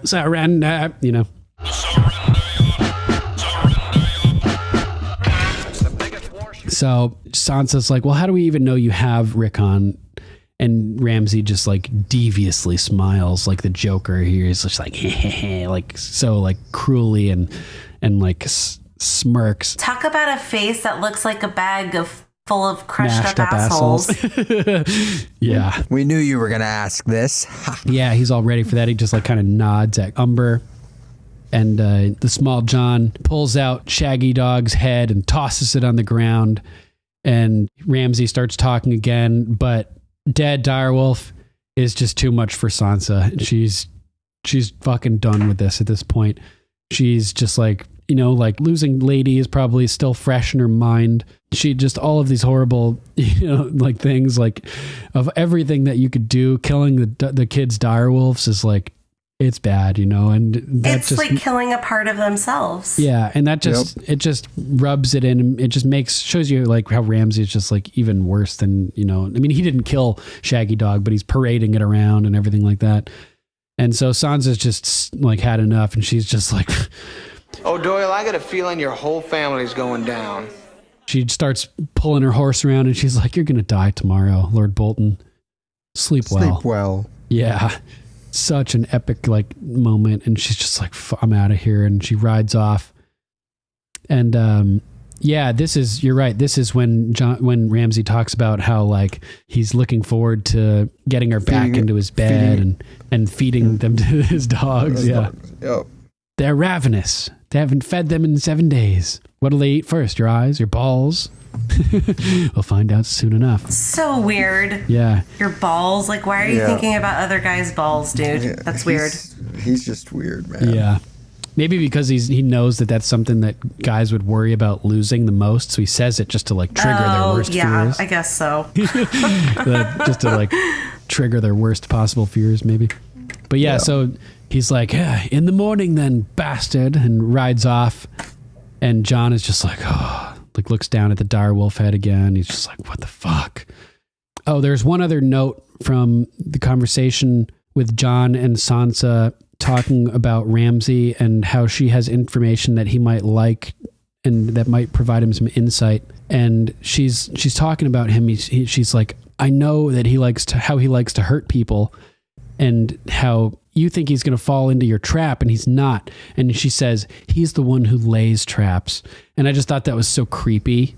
Yeah. And true. We know that's true. Like I was saying earlier, I mean, he kills that giant because that's one more chance to hurt someone too. Yeah, totally.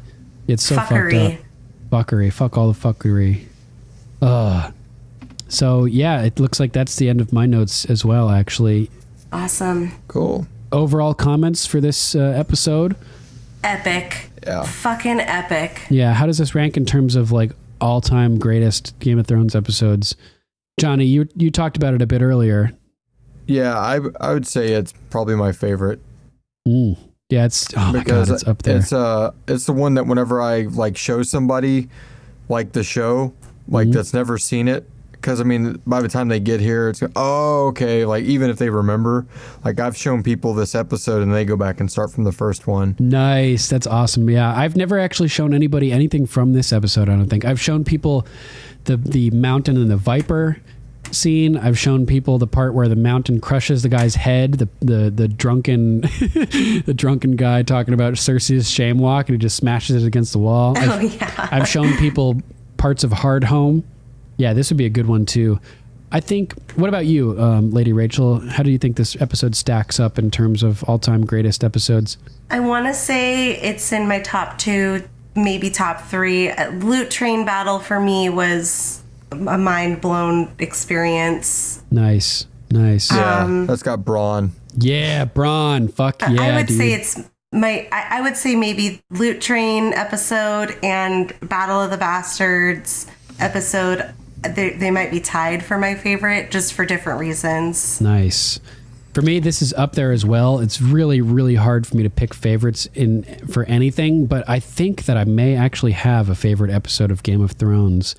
And I'm particularly excited because we're covering it next week. I think my favorite episode, I think, is The Winds of Winter. Really? With the sept explosion. Yeah, that's pretty cool. Oh my God. Yeah. And just the music. Sept goes up like a ghost. The music. Yes. Oh my God, the music. The Light of the Seven, that I put it on scene. all the time. Yeah. So yeah, I'm looking forward to next week covering that. All right. Let's take a little break. Stick with us, guys. We'll be right back in a few seconds. You're going to die tomorrow, Lord Bolton. Sleep well.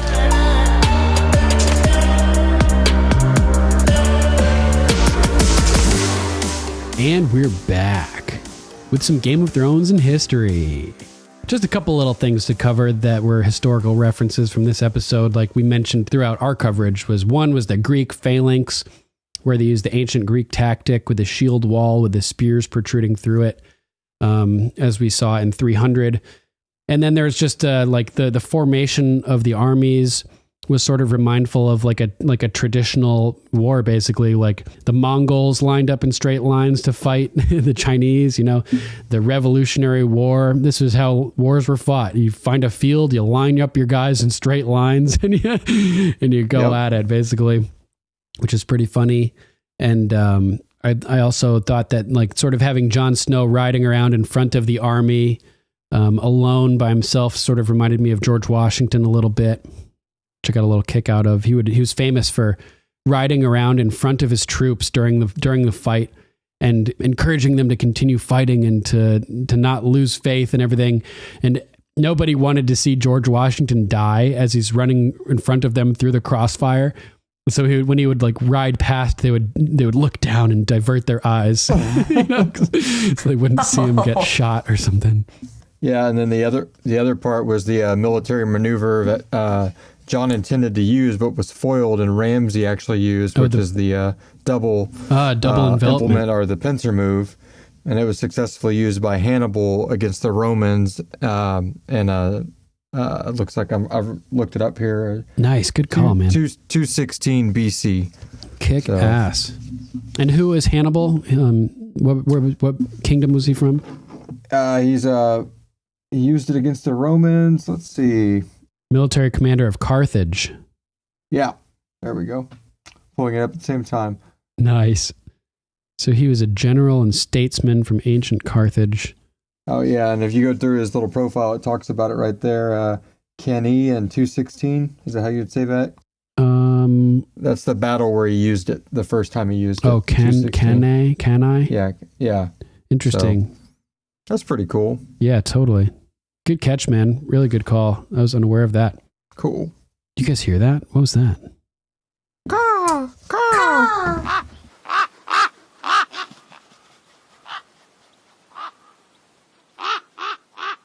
Princess Sarah of House von Daltrin. It really occurred to me another reason I love this episode, aside from Ramsay's demise and the beauty of the fight. But in this episode, all the women are not letting the men tell them what to do. Tyrion tried to advise Dany, and she does her own thing. Jon tried to advise Melisandre to not bring him back, and she's like, nope, gotta do me, bro. And Jon tries to, and does, bypass Sansa's suggestion. But guess what? She followed her gut and came out on top. Love the shit out of this episode. I love that. Such a great connection. Yeah. Sir Matthew of House Repp. So season 6 shows the extinction of both races, the children and the giants. It's truly sad. That's crazy. Yeah. I didn't even think that the children were extinct after that battle. They could be, yeah. I mean, there may be more out there. As far as we know. But we, same with the giants. So all we knew of was one. I'm not really sure. Matthew goes on to say, I love the horn that announced the arrival of the Knights of the Vale. Ramsay's reaction was a mirror to Theon's when Ramsay was the one blowing the horn outside of Winterfell. Oh, that's awesome. Oh, snap. That's a good catch. I never put that one together. Nice. I will kill that man. I swear to the drowned god, the old gods, the new gods, to every fucking god in every fucking heaven, I will kill that man. Theon, listen to me. Yeah. That is hilarious. Tyrion, talking to Dany, is laying even more groundwork for the destruction of the Sept of Baelor when he mentions the wildfire buried underneath King's Landing. Yep. Total foreshadowing there. Talked about that earlier. Yeah. The battle in Marine was breathtaking. Seeing the dragons immolating the Navy while the Dothraki wipes out the Sons of the Harpy was so rewarding. Fuck yeah. Yes. Love that Dothraki part as they come around the corner there. Oh my God. So cool. It's the best. Yeah.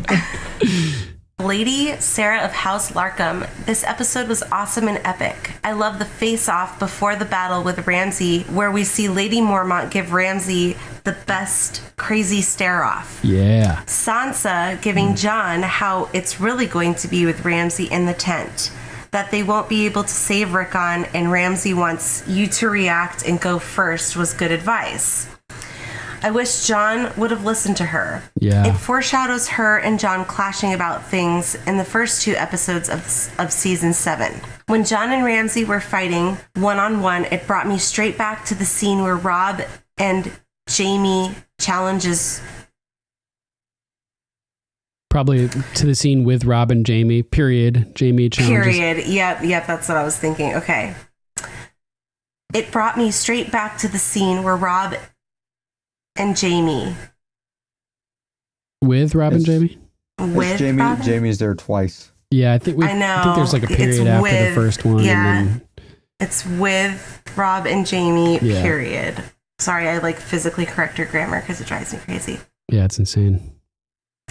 We have to kind of guess what she's really trying to say, Johnny. This happens all the time. Yeah. Behind the scenes. Yep. When John and Ramsay were fighting one-on-one, it brought me straight back to the scene with Rob and Jamie. Jamie challenges Rob to a one-on-one duel to settle the matter. Oh, yeah. And Rob declines. That's so true. Great catch. And before the battle, John says that we could settle this one-on-one, and Ramsay declines. So the Lord of Winterfell declines in both cases. Yep. Oh, crazy. After the Knights of the Vale come in and rescue John and the others from the Bolton forces, John goes into the castle and begins to fight Ramsay. Once that bastard Ramsay kills One, John goes into a trance and starts to beat Ramsay until he sees Sansa and stops because of what he did to her. Sansa deserves to kill him. I got that too. Yeah. I couldn't agree more. He may be mad at her, like Duncan said, but he knows that she deserves that closure. Yep. Agreed, 100%. That little smirk Sansa gave at the end when she walked away from Ramsay was the best thing I have seen in the show. Yes, the ghost smile. Yeah. Definitely. Love it. Thank you for writing in. Mm-hmm. Sir Patrick of Hindsight. 1-1's fighting style. Takes him a while to think of the move we're all screaming at the screen for him to do for like 10 minutes. In quotes, "If I were as big as you, I'd be king of the fucking world by now." Hodor was half giant confirmed. Who is that, Locke or somebody that says that to Hodor? No, it's the other guy, the one that... Kyle fucking Tana. No, it's the one that dribbles the water in front of Ghost while he's in the cage. Oh, Rast? Rast, thank you. I was going to say Raz, but I knew that wasn't right. Interesting. John does the same gasp as he does on the slab at Castle Black in The Red Woman, and when he comes out of the water in Beyond the Wall. Same gasp as Bran awakening from his coma.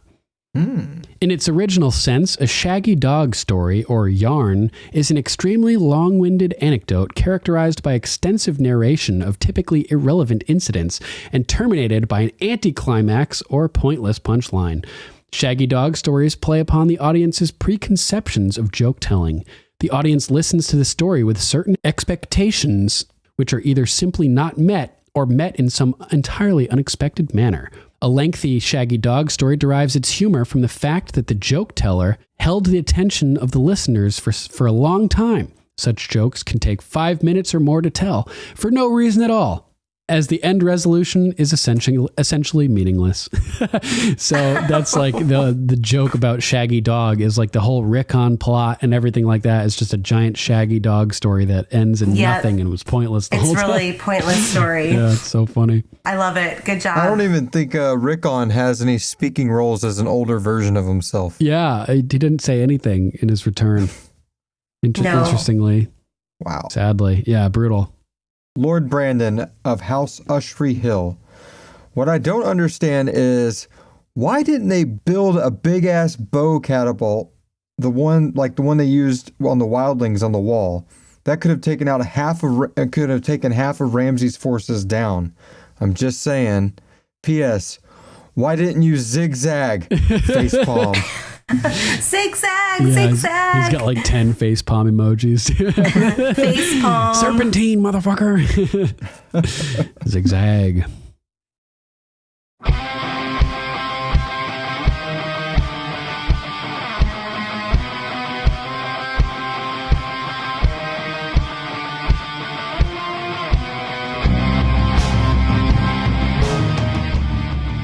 All right, that's our show, episode 101. Thanks for listening, everybody.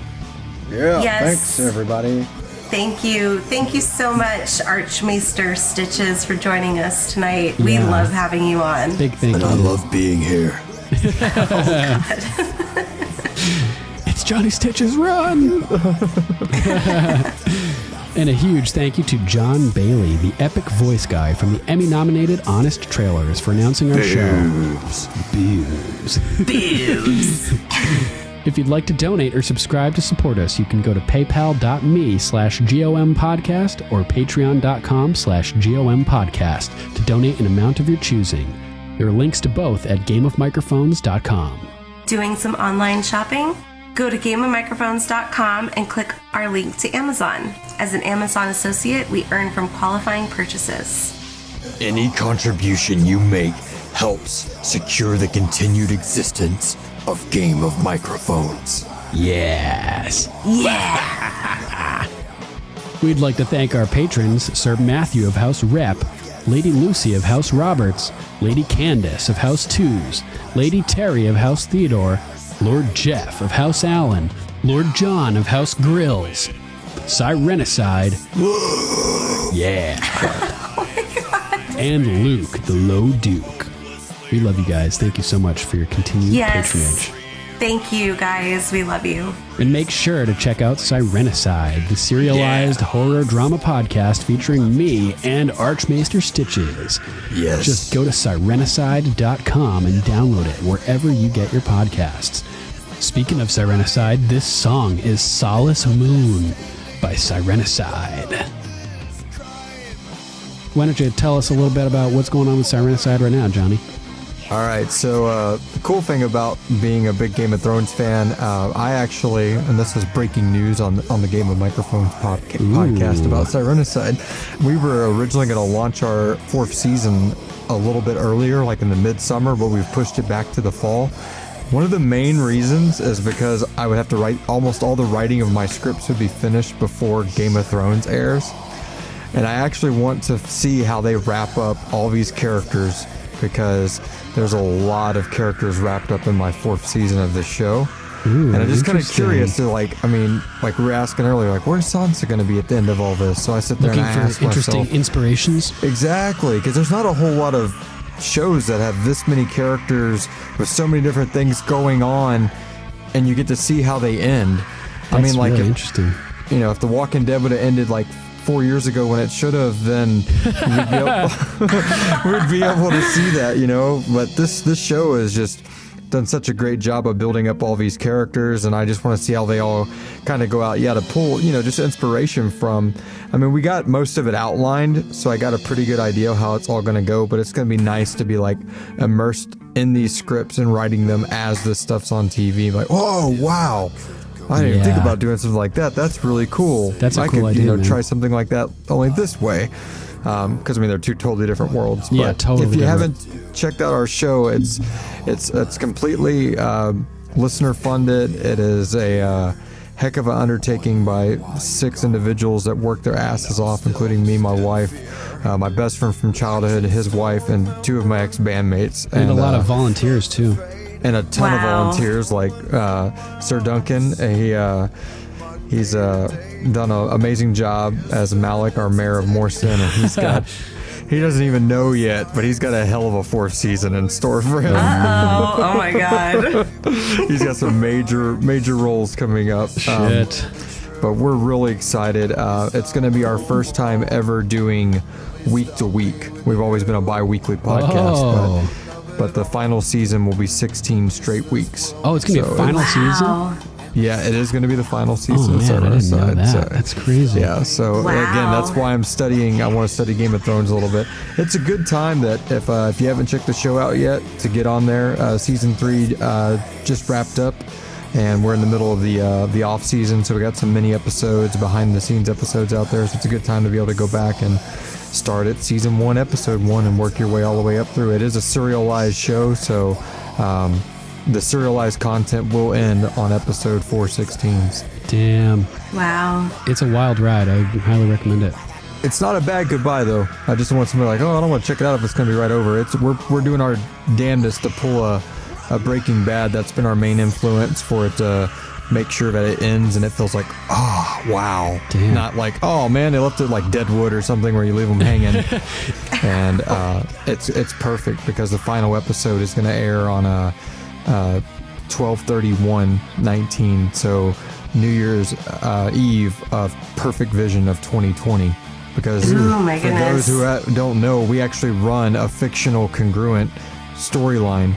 Like, if it's September of 2018 in the Sirenicide universe, it parallels current events and things like that of what's going on. It's all altered history and things like that. Right. Morston instead of Houston, for instance. Correct. Exactly. So when you press play on December 31st on that episode, it'll be December 31st. Oh, like in real life. Yeah. Just like we had election day this past year on election day. Yeah, where I got elected. Exactly. That's crazy. Yeah. That's so cool. I love that. That's where like the pincer move and things like that I brought, because I do a lot of like study of history and battles and characters and things like that. But it's a really in-depth, immersive show. If you're a big fan of Game of Thrones, I think you'll love it because there's a ton of factions and backstories behind each of those factions, backstories behind different characters. And it's not the end of the show. We're going to go to a more anthology-styled release content for probably 2020 moving forward. So there is still plans to continue the show, at least. To continue it more. I was going to say, like, I know you, like when we talked before, and I'm not going to include like, some of this stuff in the podcast, like, but I know you had been planning on working on it, like, continually. Yeah. So I was last season. There's a book series that I've been working on in my spare time, which again, doing all the production really limits that. It's a lot of work. It's a big endeavor, but it's definitely been worth it. And if you go to our Patreon, there are different levels, and if we hit 447 Patreons, which that's a big number in our show, 447 is a big acolyte. But if we hit 447 Patreons, there's a massively badass future in store for this show. Oh man. So it's a big goal, but we're doing our best to get towards it. Right now, if we get to 96 Patreons, and there's an acolyte 96, every one of our Patreon goals has something tied to the show. That's actually going to make sure that we still do bi-weekly content, not serialized, but bi-weekly content from here on out, because that pays for the server, it pays for the website, pays for all the little things they add up, and pays for some decent voice actors that amount. Nice. But that's the goal. We're at, I think, a little over 30 right now, so we're about 60 away from the 96 mark, but we're pretty sure we're going to hit that this year. That's our goal anyway. There's an ICE episode coming out on the Sirenicide feed probably in about 2 weeks. That's going to go over the future of the show in immense detail. Awesome. Stay tuned for that, guys. We also want to give a huge thanks to Lady Lisa of House Sky, Pyromancer. She has been crucial behind the scenes to get our website, gameofmicrophones.com, up and running.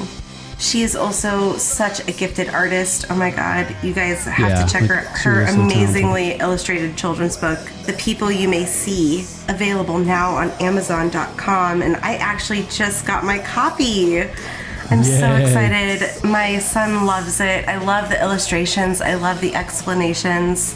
It's such an easy way to teach your children how to be tolerant and accepting of people that may not look exactly like you. And I love that concept, especially with a little one running around. Yeah, definitely. Yeah.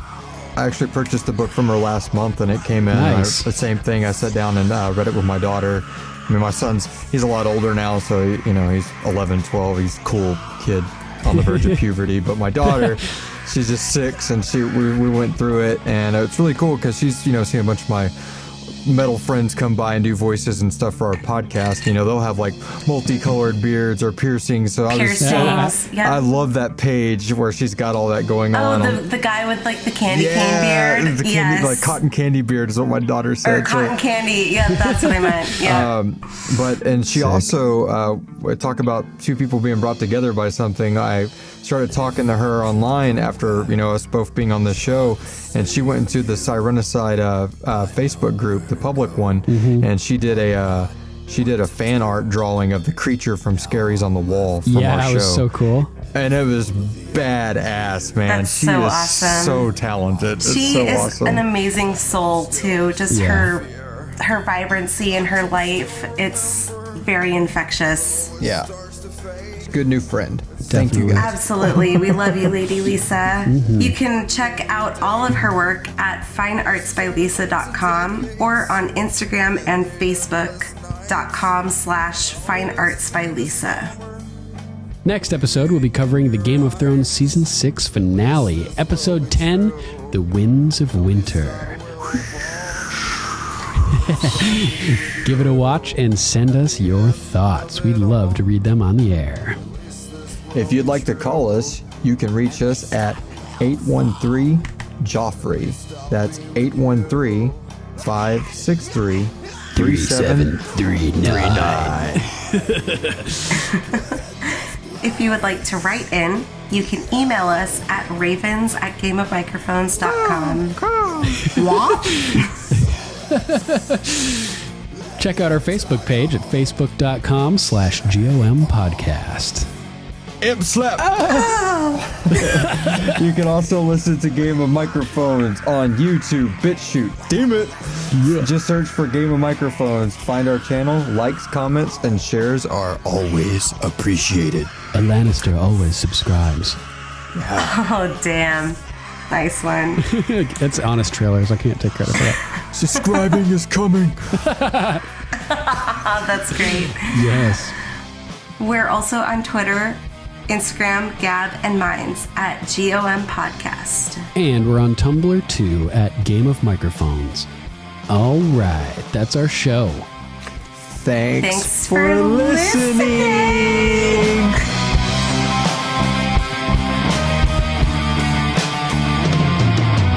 Ripped from my arms, oh my dearest child, to forever walk with the darkest of the world. But fear not, little one, I'll say a sound, hanging in the balance of the soulless.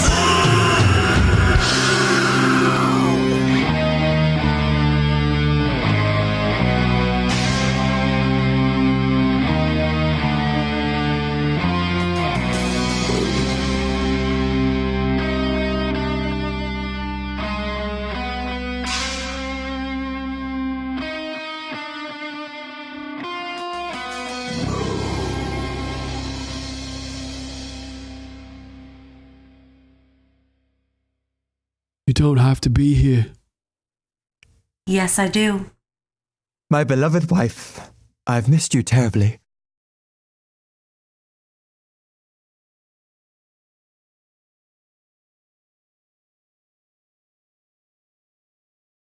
It's not like gonna bring up a bunch of questions I don't want to talk about right now. Like, right. You know, sex scenes. Old lady taking her necklace off and hanging her old boobs out or something crazy. Or like incest. Yeah, exactly. I will crucify the masters. I will set their fleets afire, kill every last one of their soldiers, and return their cities to the dirt. That is my plan. The Targaryens are extreme by nature, but she's not insane. Right. So she can reel it in. And this is why Tyrion is so good for her. Yeah, she can be tempered by reason. It's so exciting. We're here to discuss terms of surrender. Not trade insults. She's so gangster, and her eyes are like kind of squinting, and she looks like super serious and badass. She looks all badass. Yeah, wicked badass. Bowling with Drogon. Yeah. Yeah. Her dragons are just fucking shit up, and it was amazing. It's like, what? How do you know he didn't feed his dog? She rode off after your witty comment. Oh, it's interesting how Ramsay is like so confident that they're not going to eat him at first too. Yeah. I mean, he's had the shit knocked out of him. He's probably got like 8 or 9 different concussions going on at once. So, all right, well, let's talk about one of the elephants in the room I got with this situation. I'm not saying that obviously Sansa's Hitler, because that's really extreme, but it's Westeros. I mean, you never know, like, on a dime, how it could turn. It's all I ever wanted since I was a stupid girl. Yeah, it's all I've ever wanted. She's like, oh, you... really? What do you think I have been doing all my life? Playing with broomsticks? Like, he knows nothing. It wasn't the Boltons that defeated Stannis. It was Stannis himself. I love the man. He lifted me up and made me something. But he had demons in his skull whispering foul things. And Tormund is like, you saw these demons? So, yeah, I expected Tormund to be like, oh, I've seen a bunch of demons. There was this one time, like, he started busting out, like... with his stories, like how he fucked a bear and shit. A demon bear that he fucked. yeah, there you go. King in the North. King in the North. King in the North. Yeah, there's red behind him. It's a red sky. Red and yellow. Which is, very... Red sky in the morning, sailors take warning. Yes, right. Thank you. Red sky at night, sailor's delight. Yeah. Unlike the Dany thing, which I still can't ever get over, her finding that ring in the grass. I almost like Duncan was saying, something's pulling her to it. It's like, if you could just look through like the ether, I feel like you'd see like the ghost of Shireen like leading him there. Yeah. Oh my God, yeah. I have a love-hate relationship with the character of Melisandre. Sure, She's yeah. a fake redhead, torture. We got a Gret, or we had a Gret. What a moment. Yeah, crazy, really epic moment. After Winterfell has been lost for so long, having those Stark banners unfold. Oh, man. Yeah. Huge moment. Goosebumps. Everybody likes to make the dwarf jokes. Yep. It's always the same six jokes, really. It was a long time ago, and I've changed a lot. Like, I've lost my cock and been tortured for like 6 months. Yeah. That'll change your perspective on life. Yeah, for sure, big time. Well, he gets to be Reek again for a few moments next season. Does he? When he jumps off when the he boat. jumps in the water. Right. Like Jack Sparrow. It's just a little hiccup. It's just a little hiccup, Johnny. Sometimes, that PTSD, it'll get you. What does he say? This is the day you'll remember as the day that Jack Sparrow escaped. I mean, Theon Greyjoy. Yeah, exactly. Classic. Yep. The Iron Islands are to the west of the Neck in Westeros, so they are like mid-level Westeros on the west. So they would have had to go all the way south beneath Dorne, around the Horn of Dorne. Oh wow! Marine is like southeast Essos, so they would have passed Dorne and then passed Valyria and followed the southern coast of Essos down to Marine. It's a good thing we just left a few episodes ago. I know, it's such a long trip. That's wild. So enough time has gone by. Yeah, right? They must have had some of those jet propulsion ravens on their boats. Totally. So we get the epic arm grab. Yeah. Crazy arm grab. We see that. Who else does that? Oh, John. That's Predator. No, John and the wildling. What was Dim Dalba? Dim Dalba. Yeah. Good point. And I like the way Danny says really good point. No more reaving, roving, raiding, or raping. And I was like, nice alliteration. Yeah. Totally. Really good. John is riding to the front of the army. Talk about some grizzled melons. Yeah, so many grizzled melons. And oh, poor one. He's going to die. Yeah. Me too. I had that same thought. I was like, oh. That's all I could think of too. He unsheaths a dagger and lifts it up into the sky. And I'm like, I have my hand up in the sky. Like I just totally did that motion. and zigzag. Yeah. I was screaming at the TV every time. It wouldn't have mattered, man. That guy is a hell of an archer. He is really good. That's so brutal. Fucker. Yeah. Every other shot he took at Rickon, we saw him load and fire the arrow. But this one, they just surprised us with the arrow coming right through him. And I was like, fuck you bastards. Every square foot, there's an arrow, basically. And John survives them. Yeah, exactly. Twice. 3 times. Exactly. It wouldn't have flown him 7 feet he flies backwards, yeah. On a horse that's going 25 miles right, forward, an hour forward. Yeah, exactly. Yeah. So that's kind of funny, but it's really cool looking. So I'll let it slide. You'll let it slide. Yeah. Yeah. People start looking to see what's going on. And the small John stops headbutting Tormund for a second and turns to look. And it's Tormund's moment. He Rick Grimeses him. Yeah. He freaking just takes his jugular out. Yeah, he bites his throat out and just rips it. And blood is just squirting everywhere. Claimed. He gets all cocky. Yeah, he's like, their army's gone. And and somebody's like, our army's gone, dude. Our army's gone. And just getting shot with even more arrows. Yeah, and they're just unloading on him. And just more and more pincushioned Porcupine City. And he just goes, lets out a big scream, you know? So epic. Yeah. So he's like, oh, look at this connection moment they're having right now. I can ruin this. I'm going to ruin it. Yeah. And it's sort of like big game hunters, people who, scumbags who hunt, or poachers who who hunt endangered animals and shit like that. He killed the last giant. It's like, you're a scumbag, basically. Yeah. And I killed a giant. You're that guy. Yeah, you're that guy. Happy moments as we're seeing the Bolton banners falling, as being dropped from around the walls of Winterfell. He's like, our time together is about to come to an end, Sansa. Yeah, he deserves Highgarden. Yeah, so I say Bronn for Highgarden, Tormund for the Dreadfort. Fuck yeah. My beloved wife. I missed you terribly. Yeah, it's so fucked up. Oh, he's a fucker. He's the one who lays traps. And I just thought that was so creepy. Yeah. And true. Fuckery. Fuck all the fuckery. Was Lady Mormont with the crew? Was she? I think she was, yeah. She's off to the side back there. She is? Okay. That stare off where Lady Mormont looks at Ramsay was this episode?